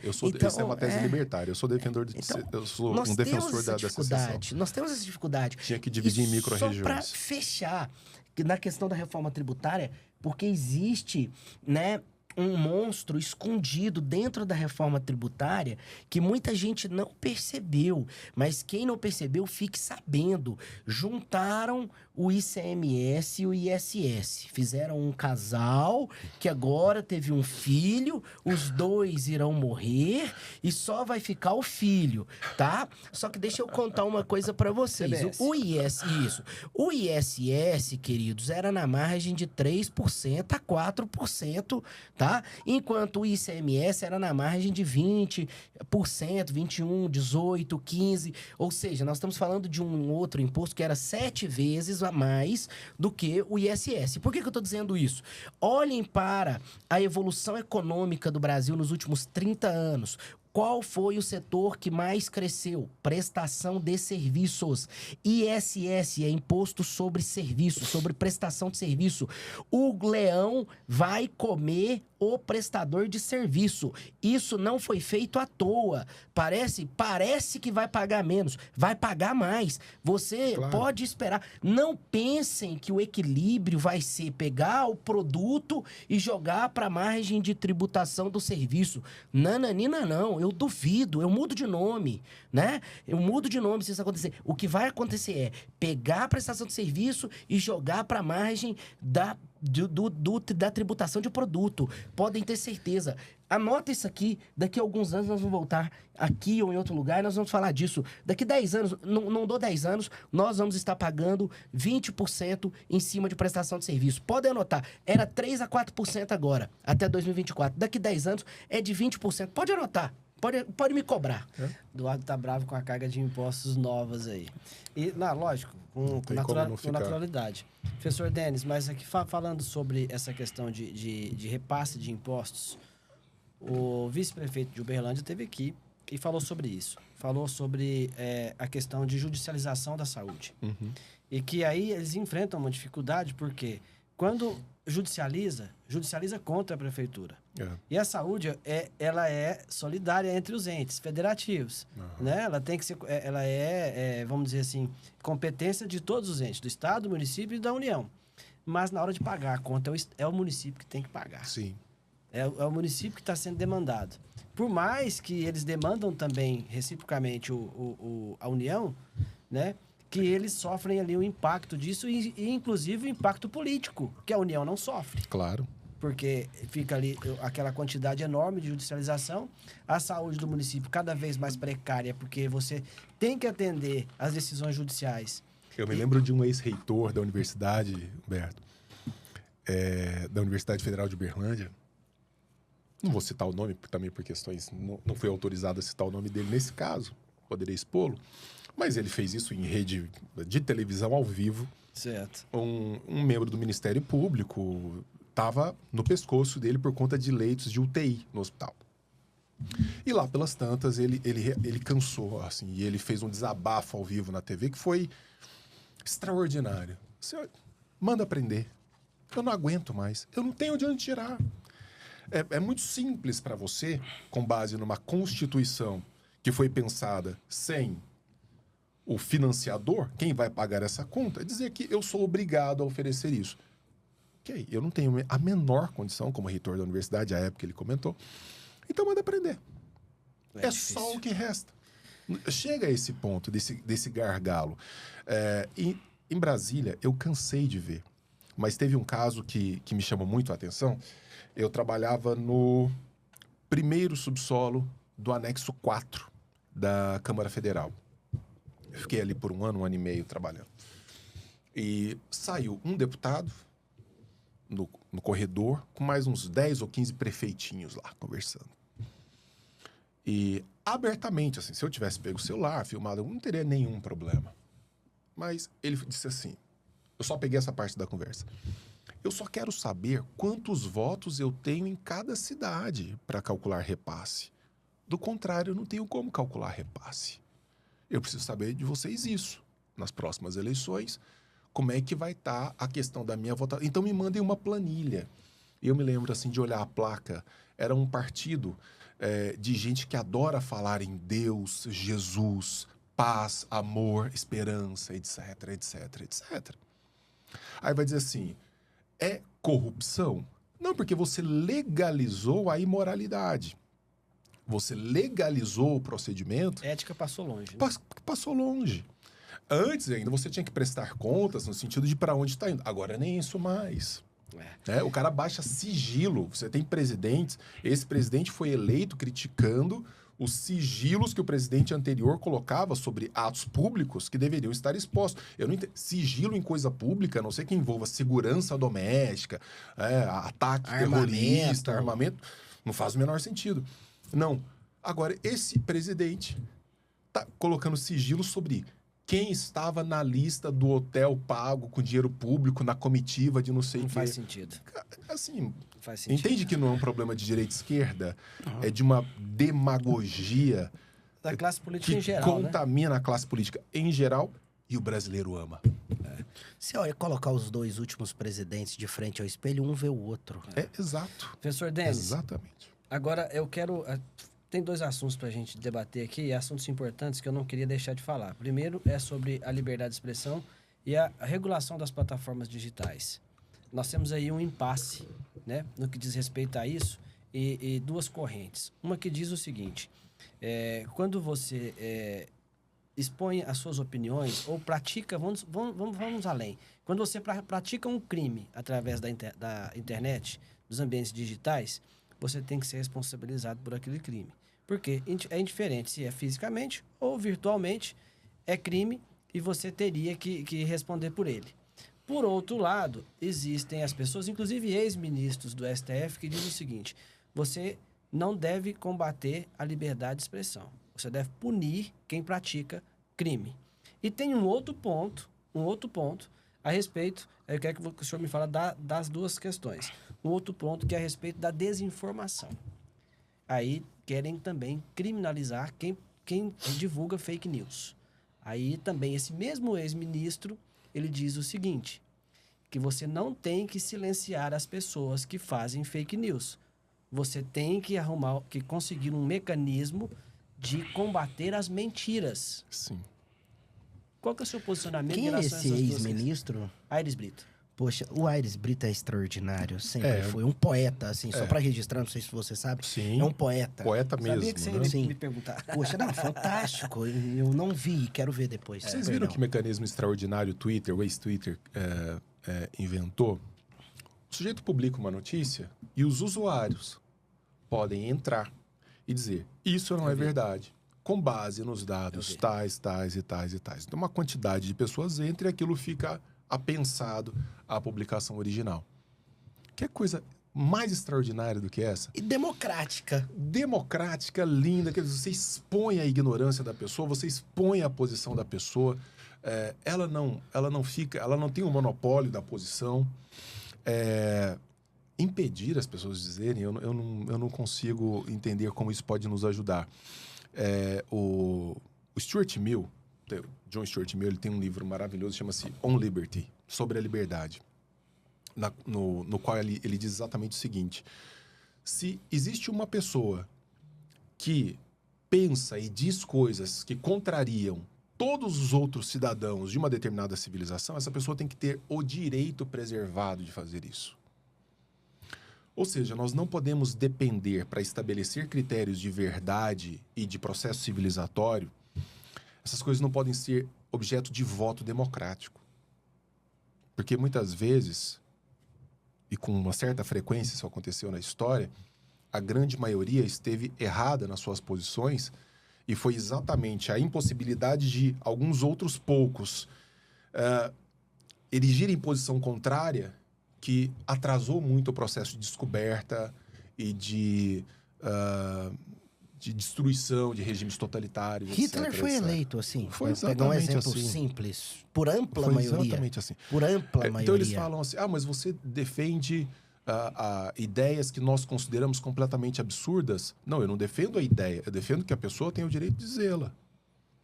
Porque se ainda tem gente que pensa que seja favorável ao nazismo e que esteja por aí, eu preciso saber quem é essa pessoa, em que termos ela está dizendo, qual é o espaço que ela tem. Então, eu acho que nós temos meios, enquanto nós tivermos a possibilidade de contraposição em campo aberto às mentiras e às posições que são equivocadas, nós conseguimos avançar com o processo civilizatório. Do contrário, nunca. A gente tem que aprender com alguns grandes gênios que vieram, como o George Orwell. Você pega 1984, ele tem uma parte inteira do livro, mas ao final, quando ele vai dizer da nova língua. A nova língua, que é aquele idioma que, na construção distópica dele, é o único idioma que diminui com o passar do tempo. As línguas, elas tendem a aumentar os seus recursos de complexidade, né? A própria evolução tecnológica, científica, histórica, exige a chegada de um novo vocabulário. Regimes totalitários não querem isso. Eles querem que você esteja cada vez mais limitado a uma forma de pensar que é de tal forma controlada que aquilo que sai da sua boca é um vocabulário cada vez mais rústico, limitado, incapaz de pequenas distinções que são importantes para a vida em sociedade. Ignorante mesmo. Te proíbe de buscar a origem da palavra. Esses números me assustam muito. eu não me lembro agora se dos anos 50 ou dos anos 60 para cá, nos Estados Unidos, houve um decréscimo de habilidade de uso de vocabulário nos alunos de high school dos Estados Unidos em mais de 50%. A quantidade. Vejam os nossos meninos. Eu uso muito as redes sociais. Frequentemente eu digo uma palavra e alguém fala, nunca ouvi essa palavra. E não é que é uma palavra tirada do submundo de um dicionário. É uma coisa do cotidiano. Não se sabe mais. Nas salas de universidades, você tem que superficializar o seu vocabulário, no sentido de diminuir o seu vocabulário, diminuir o nível da abordagem, porque quando se fala, por exemplo, em excelência, isso é ofensivo. Não, você está sendo pedante, por que não diz isso de maneira mais simples? Então, a ignorância passa a ser uma virtude. Portanto, eu tenho muito receio, não. Meu receio já ultrapassou a fase do receio, quer dizer, isso já é uma realidade entre nós. Um sistema burocrático estatal que passou a controlar o que pode ou não ser dito. Só não passou essa lei da censura, esse PL da censura agora, que a Câmara dos Deputados segurou, não foi porque eles estão convencidos de que a liberdade de expressão é importante, não. É porque eles queriam dar uma lição no Lula, que estava num momento, assim, ruim de relação com a Câmara. Acho que eles também tinham um certo receio de serem atingidos. Mas é um tal negócio, não é por uma convicção na defesa da liberdade. Então, quando o Karl Popper fala do paradoxo da tolerância, da intolerância, aquilo lá tem 4 linhas de um livro dele. Uma nota de rodapé. É uma notinha de rodapé. E ele diz assim, quando é que você não deve tolerar o intolerante? Ou quando isso vai para a ação, quando isso está no universo da ação, ou quando você está impedido de dizer as coisas. Quando você, por força de ação política, está impedido de contrapor publicamente as visões. E eu sou prova viva disso. Acho que na primeira gravação que nós fizemos eu contei essa história. Quando eu fui concorrer à reitoria da Universidade Federal de Uberlândia, há um tempo, eu fui atacado agressivamente. Vocês podem imaginar, com as minhas posições. Eu fui agressivamente atacado. E num desses ataques virtuais, uma moça de uma cidade vizinha, ela, mas assim, veio com tudo. Mas me xingou do que vocês possam imaginar. Só não me chamou de cristão. O resto tinha tudo lá. Eu, à época, conversei com o Gabriel, advogando. Falei, Gabriel, vou entrar com ação contra essa menina. Isso já há alguns anos. Tem o quê? Sei lá, 6, 7 anos, eu não sei mais. Vê como a minha posição ela foi cada vez mais se tornando mais agressiva na defesa da liberdade. Aí ele falou, cara, vamos ingressar. Isso daí dá civil, dá criminal, dá uma porrada de coisas. Falei, vamos, porque aí que eu imaginei. Isso está me prejudicando em termos eleitorais. Eu sou a favor da liberdade de expressão, mas nesse caso tem uma repercussão objetiva, materializada, nos votos que eu vou receber ou deixar de receber no processo de consulta à reitoria. Cara, coisa de, sei lá quanto tempo depois, 6 meses depois, 1 ano depois, eu estava lendo um livro do Walter Williams, que é um negro maravilhoso, grande defensor da liberdade, que não concordou nunca com essas políticas do movimento negro no mundo inteiro, ele, Thomas Sowell e tal. Mas lendo Walter Williams, uma frase do Williams, ele falou assim, quem é você para achar que pode regular o que os outros vão dizer a ponto de controlar o universo da sua reputação? Falei, cara, isso é tão verdadeiro. Quer dizer, o que falam sobre mim não pode ser controlado. Ainda que eu deseje, não vou meter essa menina na cadeia, não, porque ela vai ser multada e tudo bem, mas se as pessoas estão pensando como ela, eu não posso sair prendendo todo mundo, eu não posso sair atacando todo mundo, porque eles pensam isso de mim ou dizem isso ao meu respeito. Cabe muito mais a mim, numa postura estoica, quero eu crer, lidar de forma diferente com essas falas, com esses ataques, com essas agressões, com coisas que nem são para me atacar pessoalmente, mas que me afetam de alguma maneira e assim por diante. Os estoicos dizem que o mar proceloso, você não tem controle sobre ele. Você não controla as condições do mar. Você controla as condições do navio. Você controla a qualidade do casco. Então, se hoje eu não tenho filho, se fosse para eu ter um filho, eu o educaria para ter um casco bem estabelecido. Falávamos hoje mais cedo ali do antifrágil, né? Do livro. O antifrágil. Extraordinário. Ou seja, deixa falar. Porque não é que não me afete, ou pode até ser que não me afete, mas se me afeta, eu lido com isso. O que acontece é que as pessoas não querem se machucar. Mas aí, nessa de elas não querem se machucar, fica um grande problema. O que é que eu vou dizer que pode te ofender? Qualquer coisa. Eu já acho que elas querem. Eu acho que hoje nós temos uma sociedade em que uma grande parcela das pessoas querem se sentir coitadinhas, machucadinhas, lesadinhas. Isso dá poder. Ofendidinhas. Claro. Sabe? E se é mesquinha naquilo... E são incapazes Existe um livro maravilhoso, Edu, que chama-se Podres de Mimados. Exatamente. O Podres de Mimados mostra muito bem isso. Hoje, o sujeito, ele... sei lá, o pai morreu, a mãe morreu. Se ele não faz uma live chorando aqui... Meu pai... Não sei o quê. Olha, gente, amanhã eu tô indo pro tatuador. Aí, papai, pra sempre tatuar. E aí, se ele não fizer isso...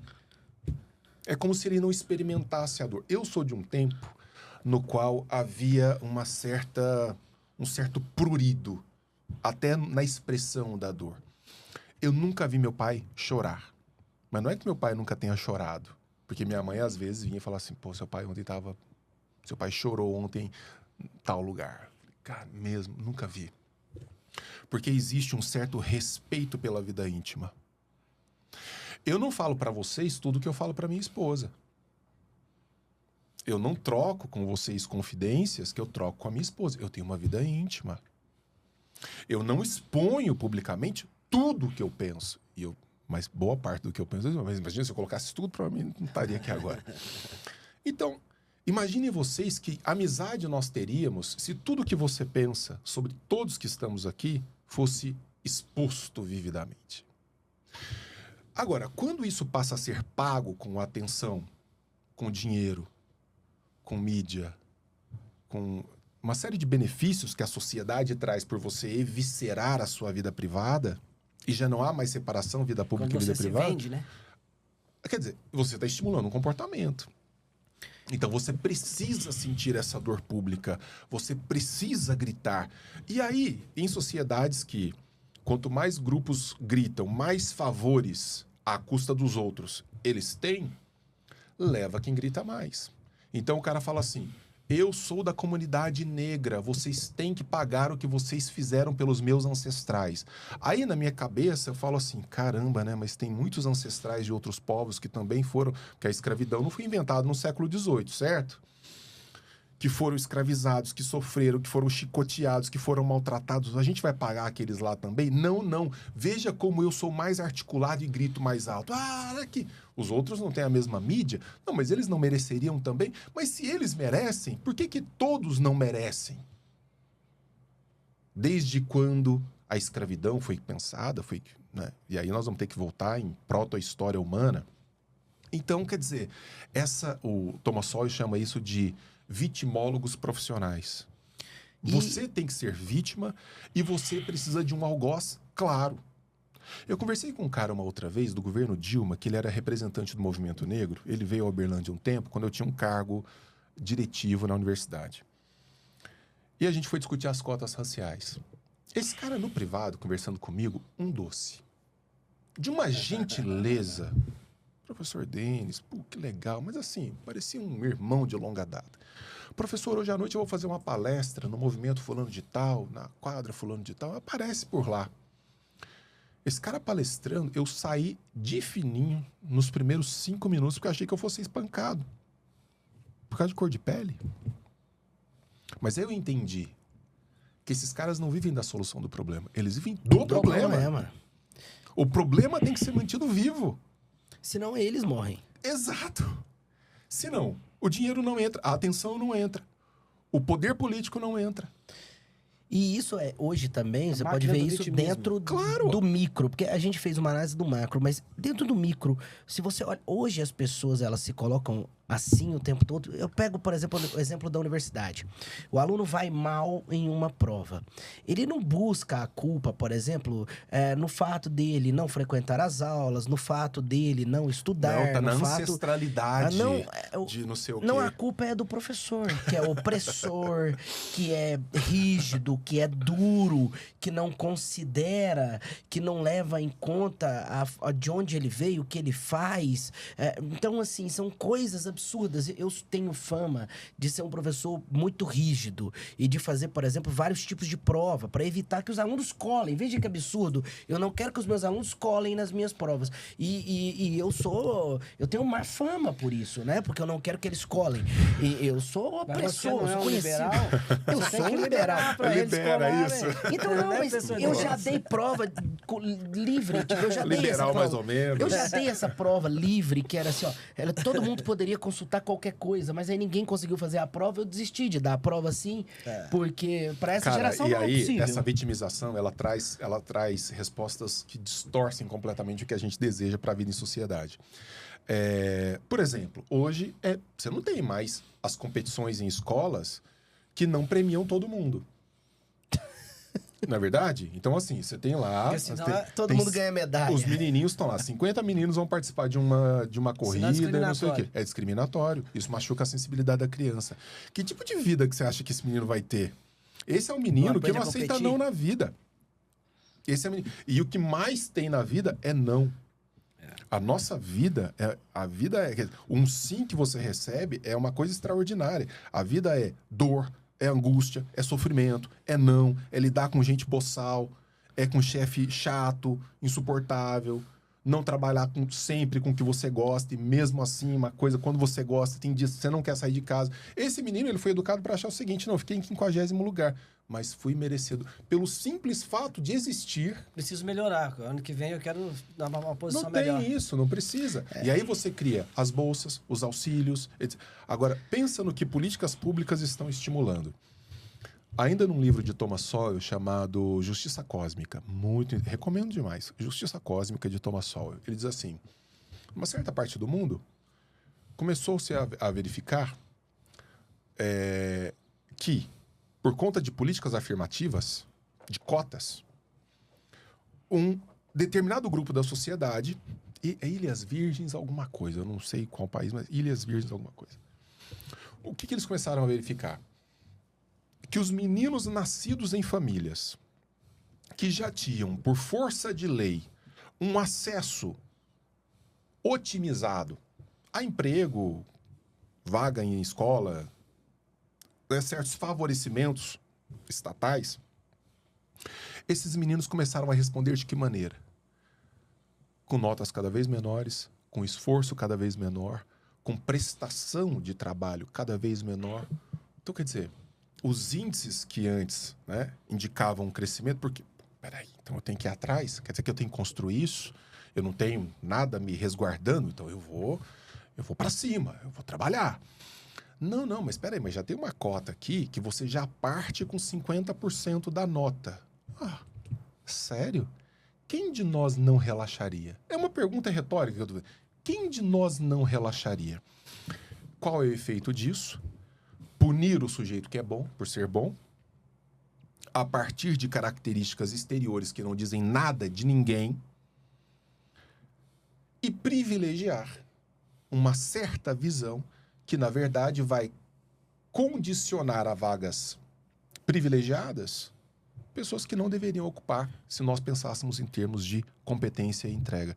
Ou seja, nós estamos fazendo isso com o processo civilizatório. Nós estamos, como diz um amigo meu, rampando para baixo o processo civilizatório. A conta está chegando. Já está chegando. Agora, eu, particularmente, dentro dessa ideia, né? Eu sempre fui se tem uma coisa que me causa asco, é a mentalidade do importante é competir. O importante é ganhar. né? Existe o primeiro lugar e o resto. Você pode ser o primeiro lugar ou você pode ser o resto. O resto tá lá para completar a tabela. A não ser que você tenha mais de uma vaga. Então, o concurso público tem 70 vagas. Então, existe os 70 que são aprovados, e aí tudo bem, eu entendo. E todos os outros que não foram aprovados. Mas tem que Do 71 para baixo é resto. E tá tudo bem, mas a pessoa que pensa assim, ela vai chegar entre os 70. Porque talvez ela não chegue agora, hoje, ou amanhã, ou no próximo concurso, mas eu tenho certeza que ela não vai querer ser resto pro resto da vida. Então, ela chega, ela entende aquela etapa como uma derrota e ela faz o quê? Ela trabalha para ser vitorioso na próxima etapa.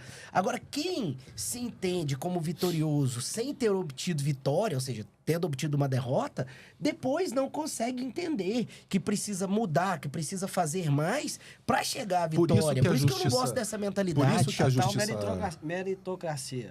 A justiça cósmica, ela nunca vai funcionar. Por quê? Porque as pessoas são diferentes. Então, a gente está discutindo, ou pelo menos deveríamos discutir, a igualdade de oportunidades na base. Então, assim, eu não posso condenar, como acontece hoje, o menino lá na pré-escola, na escolinha, e condená-lo desde aquele momento a não conseguir concorrer a uma vaga na universidade. Isso. Agora, eu quero saber quando é que os movimentos cotistas vão começar a discutir isso.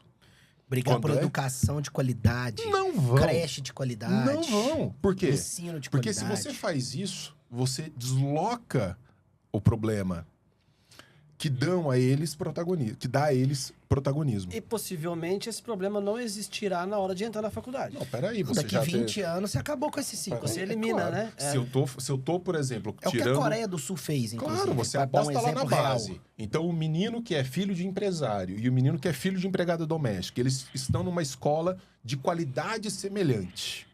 Qualidade semelhante. Não, mas o outro tem ali alguma coisa a mais porque ele é rico. Tá, mas esse aqui, ele não tá condenado. Ele, com um mínimo de esforço, ele tá ali, ó, lutando por uma vaga que não vai ser um cursinho de qualquer, de meio candidato por vaga, não. Ele vai concorrer a vagas... É um sonho. Porque a base foi bem feita. Agora, não. O que se quer? Os regimes coletivistas adoram isso. Deixa moer lá na base. Aqui, a gente vai trabalhar com políticas de reparação. Políticas de reparação não funcionam. Tanto que países civilizados... Política de construção, né? Já estão desfazendo. As grandes universidades americanas já desfizeram cotas raciais. Estão todas tirando cotas raciais porque os resultados são péssimos. Nós, como educadores, eu falo isso, eu não sei como o Denis vê, mas vamos dizer, a educação, e esse é um ponto que eu acho, a educação ela tem que ser transformadora. Mas a transformação que ela tem que fazer é no indivíduo, é na pessoa. E a maior transformação que eu acho que a educação deve dar para a pessoa é uma coisa que eu chamo de autonomia intelectual. É a capacidade do cara fazer tudo, absolutamente tudo sozinho. E dele nunca mais precisar do professor. Eu acho que a universidade precisa fazer isso com a pessoa, essa transformação. Ah, mas não é isso, né, que acontece em qualquer... É isso, é o cara chegar é. e falar assim, quando ele sair, ele fala assim, cara, eu sou um advogado, eu não preciso recorrer ao meu professor. Eu vou pesquisar, eu vou estudar, eu vou ler, eu vou aprender. As ferramentas e eu vou dar necessárias para você. Né? Porque amanhã meu professor não vai estar lá. Preparar o seu pensamento para que você possa ter opiniões próprias e resolver... Com a capacidade de resolver os problemas. Né? Você não precisa dar uma literatura específica para esse aluno. Você tem que ensiná-lo a compreender um texto. Se você prepara um aluno para compreender o texto, depois a vida toma conta. E o que eu quero dizer com a vida toma conta? Eu gosto muito de dar alguns exemplos. Se você deu escola de base para 2 crianças que moram no mesmo bairro, têm mais ou menos as mesmas condições, deu a mesma escola para essas crianças. Num caso, esse menino almoça com os pais todos os dias falando sobre ciência, política, matemática, astronomia. E no outro, tá todo mundo no celular com a TV ligada no programa de esporte? Esses indivíduos vão reagir diferente às coisas da vida. Não posso eu depois, ao final do processo desses meninos, falar assim, eu tenho que equalizar os resultados. Não tem como. Entende? Porque senão eu vou punir aquele que responde... Né? Claro, eu vou punir quem respondeu melhor aos estímulos e demandas da vida em sociedade. Então, peraí. Eu não vou equalizar ao final do processo. Porque no final... É a mesma coisa. Os caras falam assim... Tem umas coisas que, assim, às vezes eu tenho vontade de sair da vida urbana, me enfiar numa caverna. Os caras discutem, vamos pegar o dinheiro das pessoas e vamos redistribuir. Olha o que significa isso.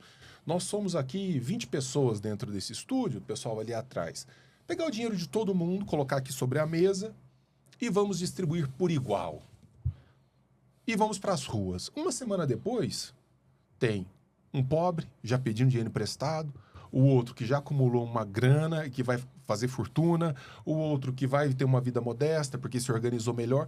As competências são diversas, nós somos diversos e não adianta tentar forçar um processo de igualdade. O combate é a pobreza, é a indigência intelectual, isso sim, mas não vamos forçar a máquina para equalizar todo mundo.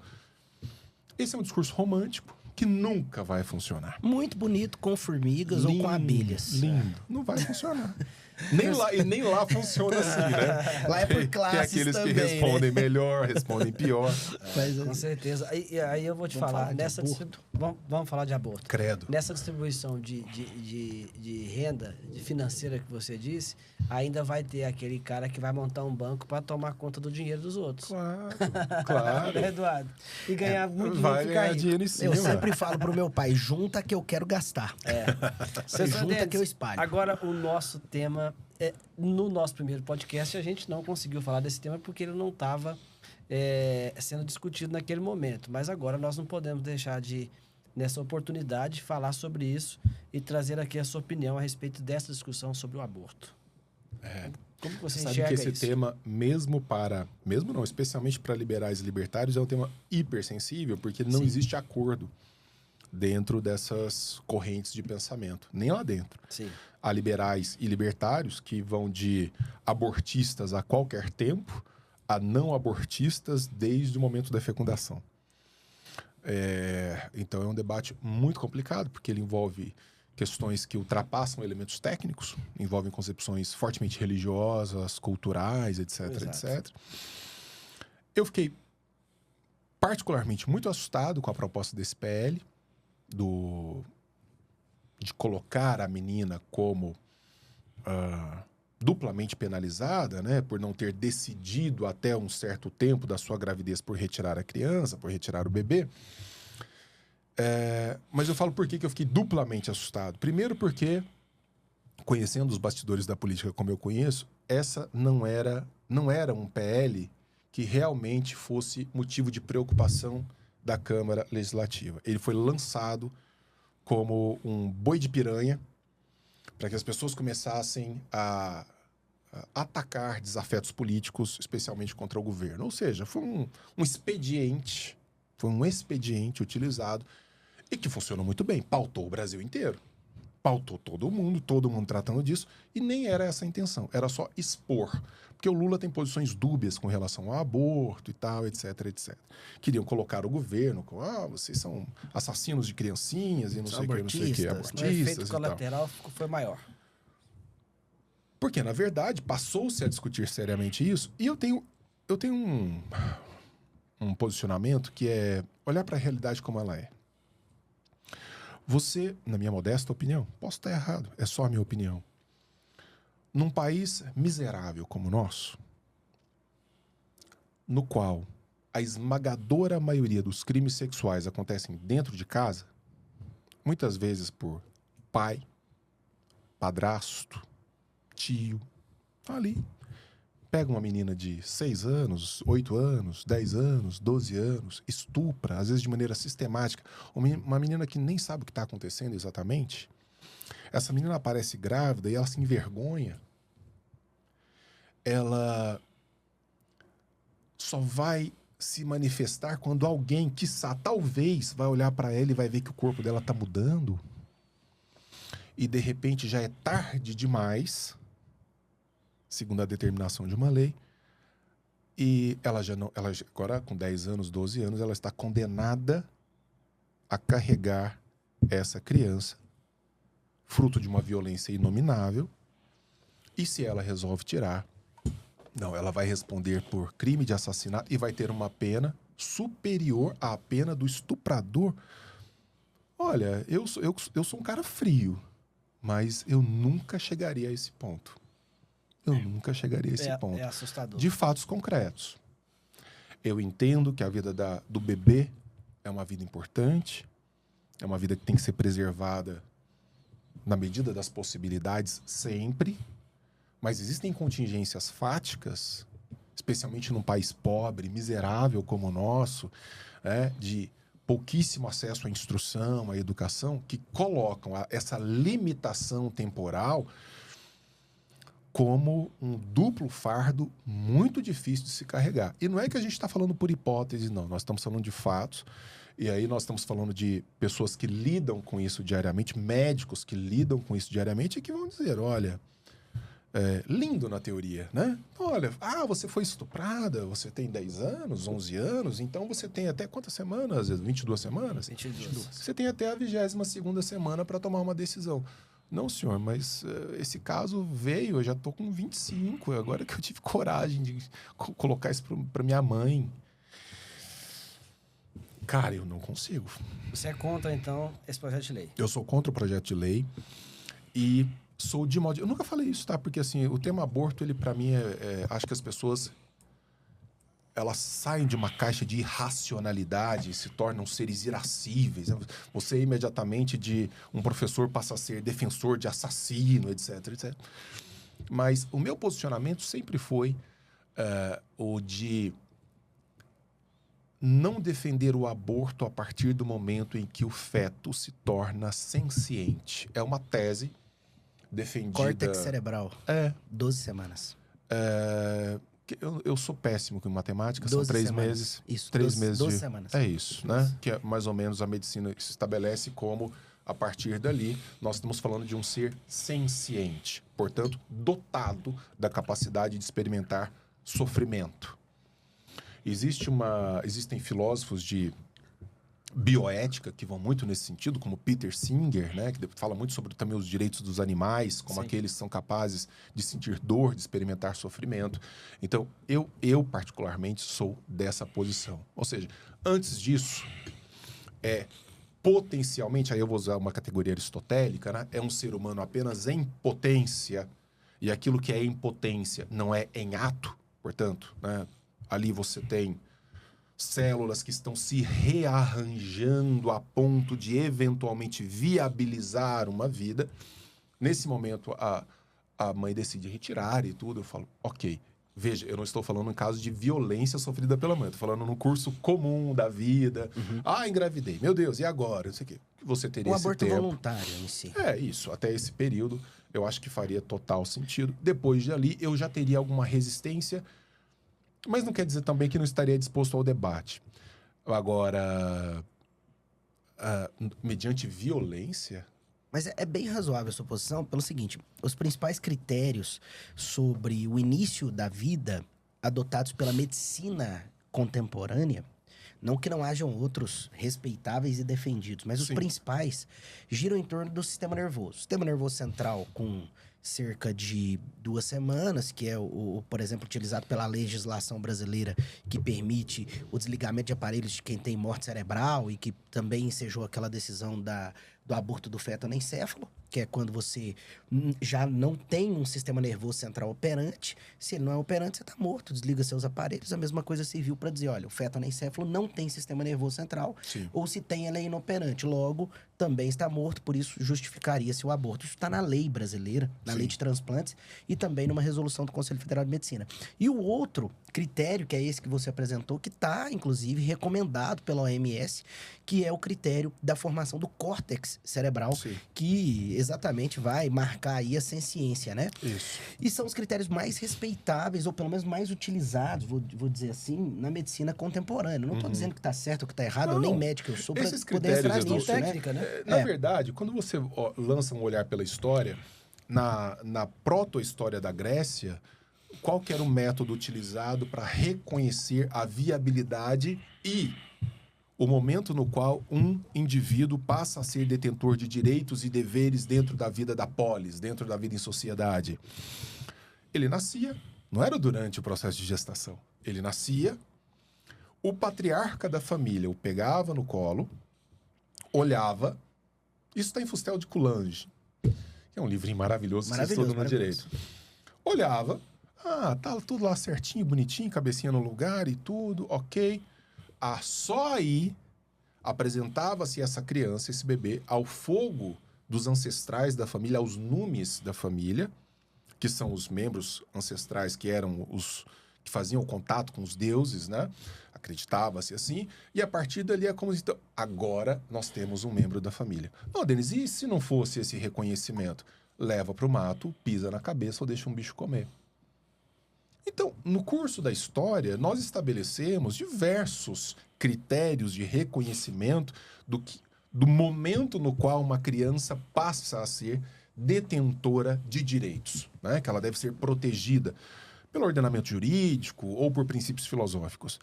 Eu hoje tenho essa posição. Eu acho que antes disso, mediante não violência, até 3 meses, quando o aparelho sensitivo, o aparelho nervoso não está minimamente estabelecido, quer retirar, retira.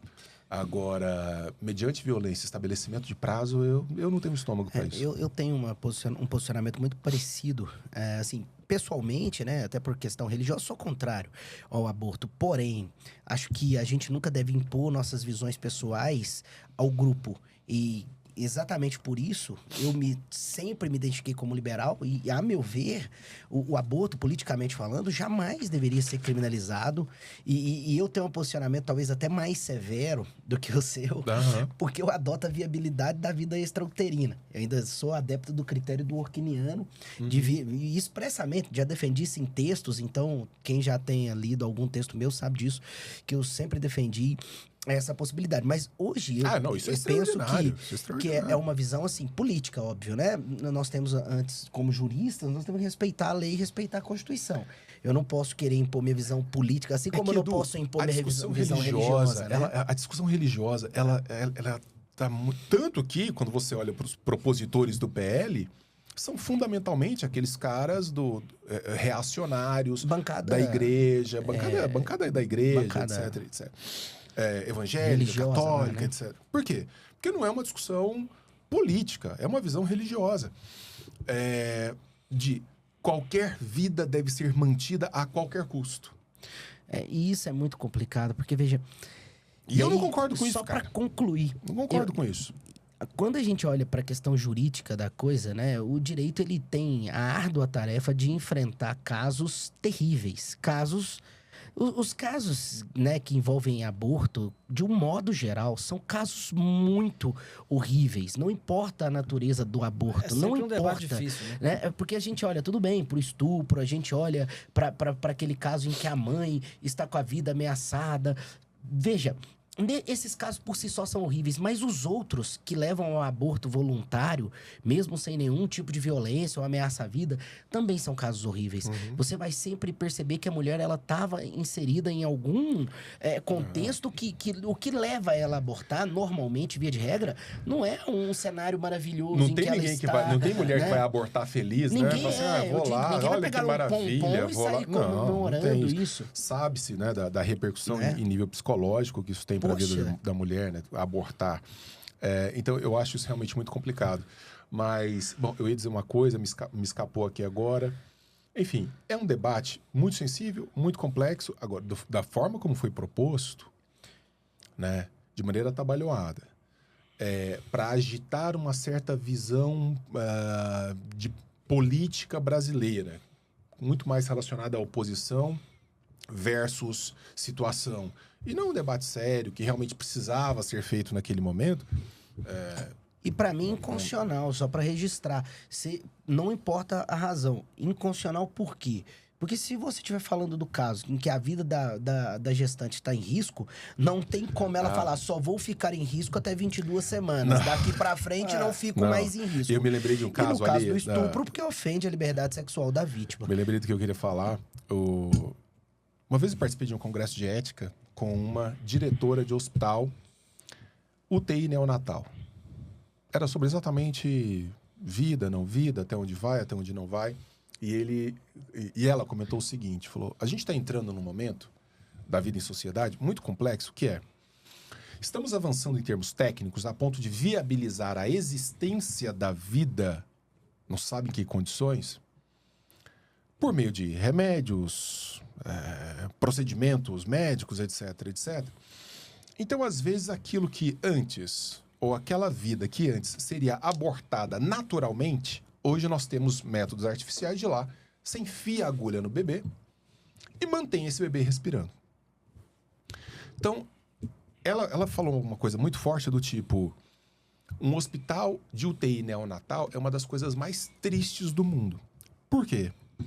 Porque uma criança, um bebê, que naturalmente é inviável, mas a gente não está falando mais de natureza, porque já sim seria um elemento técnico, médico, etc, etc. E que fez com que aquela vida tornasse parcialmente viável. Está respirando. Mas aquele bebê está condenado de qualquer maneira. Está condenado. A vida dele não vai se estender. Ou se ela se estende, ele vai ter uma vida parasitária. Ela diz, quando eu chego num pai e numa mãe e falo assim, a situação do seu bebê é essa. Antes os pais não tinham que lidar com essa situação. O bebê simplesmente morria. Né? Ou já era abortado espontaneamente. Natureza, nesse sentido, em alguns momentos é sábia. Né? Viu ali que a coisa não está indo, expulsa. Agora não, agora virou um dilema ético. Ela falou assim, Denis, em 100% das vezes, não tem nenhum pai e mãe que fala assim, não, precisa acabar com isso. Imagina o peso moral que tem para um pai e para uma mãe falar, não, vai ter que ficar aí. Vamos ver. É a crença de que em algum momento, um milagre, por isso que está muito atrelado a uma visão religiosa, é que Deus é que sabe, em algum momento essa criança pode responder de forma... E aí quando acontece um caso lá no Quiprocó do Norte, não sei o que uma criança que antes tinha estatisticamente a possibilidade de não continuou, sabe-se lá em que condições, está lá parado em cima da cama, tá vendo? É uma questão então difícil. Nós não podemos... É por isso que a minha visão é exatamente a seguinte, de realmente dar uma liberdade pra mulher escolher, pô. Se ela tem essa visão religiosa e quer manter, independentemente do que aconteceu, de onde veio, ela tem que ter a liberdade de manter. Mas se ela... Eu acho que isso resolve tem uma visão, o arbítrio, né, da pessoa, da criança com a família. Não, caso de criança até tem uma visão um pouco diferente, família, né? Caso resolve. de criança, aí é diferente, eu tenho uma visão diferente caso de criança, né? Eu digo assim, uma mulher, vamos dizer, adulta, capaz, né? Civilmente capaz, acho que ela tem que ter a liberdade plena de escolher, de decidir se quer manter, se quer tirar, né? Essa é a minha visão. A política, repito, eu sei que o direito brasileiro não consagra a minha visão e eu cada dia mais respeito mais a Constituição e a lei, especialmente o texto, acho que ele precisa ser respeitado. Eu sei que a minha visão não é a que prevalece no direito, ali, né? E diferente de alguns ministros do Supremo, eu não vou tentar impor ela, né, goela abaixo das pessoas, né? Não é porque eu penso assim que eu vou impor isso aos outros. Mas, primeiro a Constituição, depois o que eu penso, né? Bem, agora... do mesmo modo, o contrário também. A mulher que quer manter tem que ter o direito de manter, não dá pra você tirar. Agora, quando se trata de criança menor, incapaz, alguém que pela lei é incapaz, aí eu tenho uma visão de que no caso especificamente do estupro, mais especificamente do estupro, eu penso que o feto tem que ser abortado. Eu penso que o feto tem que ser abortado. A prioristicamente, você já acha que deve ser abortado? Eu penso que tem que ser abortado. Eu acho que essa deve ser a posição do Estado. No caso, especificamente, de pessoas incapazes, né? Pelo menos das crianças, até 12 anos. Né? Dali para frente, talvez a gente possa debater como vai ser essa escolha, se ela vai ter condições de fazer uma decisão apoiada junto com a família, alguma coisa dessa natureza. Mas até 12 anos, casos de criança, eu penso que tem que ser abortado, porque não dá, né? Eu não consigo pensar em criança, pode ser mãe de criança. Eu entendo as pessoas que às vezes, né, trazem aqueles exemplos esdrúxulos. Mas na época, lá, o pessoal, as mulheres casavam com 12 anos, com 10 anos. Tudo bem, mas naquela época também se vivia até os 30, né? Então, assim, se a vida sexual não começasse naquele tempo, você nem conseguiria segurar a espécie, né? Tempos, né? Eram outra cultura, outras coisas. Nós não estamos vivendo naquele tempo. Nós não estamos... Não voltamos 4.000 anos atrás. Não, nós estamos hoje. Temos que discutir as coisas à luz do que as coisas são hoje, né? É isso aí. Então, nós estamos chegando ao fim de mais um episódio. Queríamos ficar aqui, né? Batendo papo, conversando. Temas leves. Sobre temas leves. Nada leve, né? Mas eu gostaria de falar para vocês, professor Denis tem uma Sociedade da Lanterna. É uma comunidade onde faz estudos e debate de ideias. E eu convido a vocês que se interessarem por isso, tem as redes sociais do professor Denis, lá tem os links, né, professor? Sim. Quer falar, fazer um convite às pessoas? Eu tenho 2 espaços virtuais nos quais eu trabalho formação intelectual. Eu digo que são espaços para o anti-apedeuta, né? Quer dizer, aquele cara que está indignado com, às vezes, uma vida no dia a dia muito medíocre, lê pouco, tem pouco tempo para frequentar coisas de um certo nível. Então tem a Sociedade da Lanterna, que é uma sociedade de estudos de história da filosofia. Então, a gente ali lê a respeito e passa a conhecer o posicionamento do ponto de vista da história da filosofia de diversos filósofos. Então, a gente vem numa linha histórica. Saímos desde o mito, agora, inclusive, a gente acabou de sair de Aristóteles, e esse material fica gravado em plataformas, as pessoas podem acessar, é bem legal, temos centenas de pessoas frequentando. E, mais recentemente, tem o espaço AD Academia, que já é um clube de leitura. Então a gente escolhe livros clássicos, pega lá 1984, pega um livro do Carl Sagan, pega um livro, a gente leu outro dia Arquipélago Gulag, que é uma perspectiva do interior da vida no Gulag, né, de um prisioneiro, enfim, coisas clássicas. Bacana. E eu faço leituras comentadas junto com os grupos. Então tem esses 2 espaços que são bem acessíveis para quem está cansado de ficar só em redes sociais vendo besteira. Certo. Então, para quem se interessar, nós vamos deixar aqui embaixo o link das redes sociais do professor Denis Xavier, para que vocês possam, então, clicar nos links e fazer a inscrição aí. Quando parece que abre de tempo em tempo, você abre as inscrições. A AD Academia está em modo perpétuo, tá? É só clicar e entrar. Pode sair a qualquer hora também. E a Sociedade da Lanterna a gente abre 2 vezes por ano. Ah, maravilha. 2 vezes por ano. Então, para quem interessar, fica ligado lá nas redes sociais do professor Denis, que assim que ele abrir as inscrições, você também pode fazer parte desta Sociedade da Lanterna, que eu acho que é sempre bom o debate. Poxa, é maravilhoso. E o conhecimento cada vez mais é sempre melhor. É um oásis que a gente tem ali. Professor Denis, muito obrigado por mais uma vez estar aqui com a gente. Não, foi um prazer. Quero contar com você junto com o Gabriel aqui mais uma vez. Vamos, né? vamos. E dizer que as portas estão abertas. Sempre que quiser vir aqui conversar com com o Gabriel a gente. aqui, certamente seremos processados por algum motivo. Talvez pela simples presença dele. Vai ser um prazer. Obrigado. Obrigado a vocês. Professor Eduardo, muito obrigado pela sua presença aqui também, como co-host, pela sua contribuição. E quero agradecer, falar... Estava bravo com os tributos. Estava bravo com carga tributária no Brasil, né? A gente não pode falar tudo que pensa sobre a carga tributária, senão eu vou preso também, né? Mas então é isso. Mas eu quero agradecer, viu, Zé, mais uma vez. Agradecer o Denão aí, porque o homem é fera demais. É muito bom ter ele aqui. Eu espero que a gente consiga fazer mais desses episódios, né? É sempre muito bom. Muito legal ter um podcast muito desse enriquecedor. A gente está aqui na luta para manter esse podcast funcionando, trazendo essas gravações desses episódios e aproveitar e agradecer os nossos patrocinadores, os nossos apoiadores que viabilizam esse podcast. E dizer a você que se você ainda não se inscreveu no nosso canal, clica aqui abaixo, faça a sua inscrição, ative o sininho para que você possa continuar recebendo o nosso conteúdo. Professor Denis, muito obrigado. Professor Eduardo, muito obrigado. Muito obrigado a vocês. Até o próximo. Um abraço.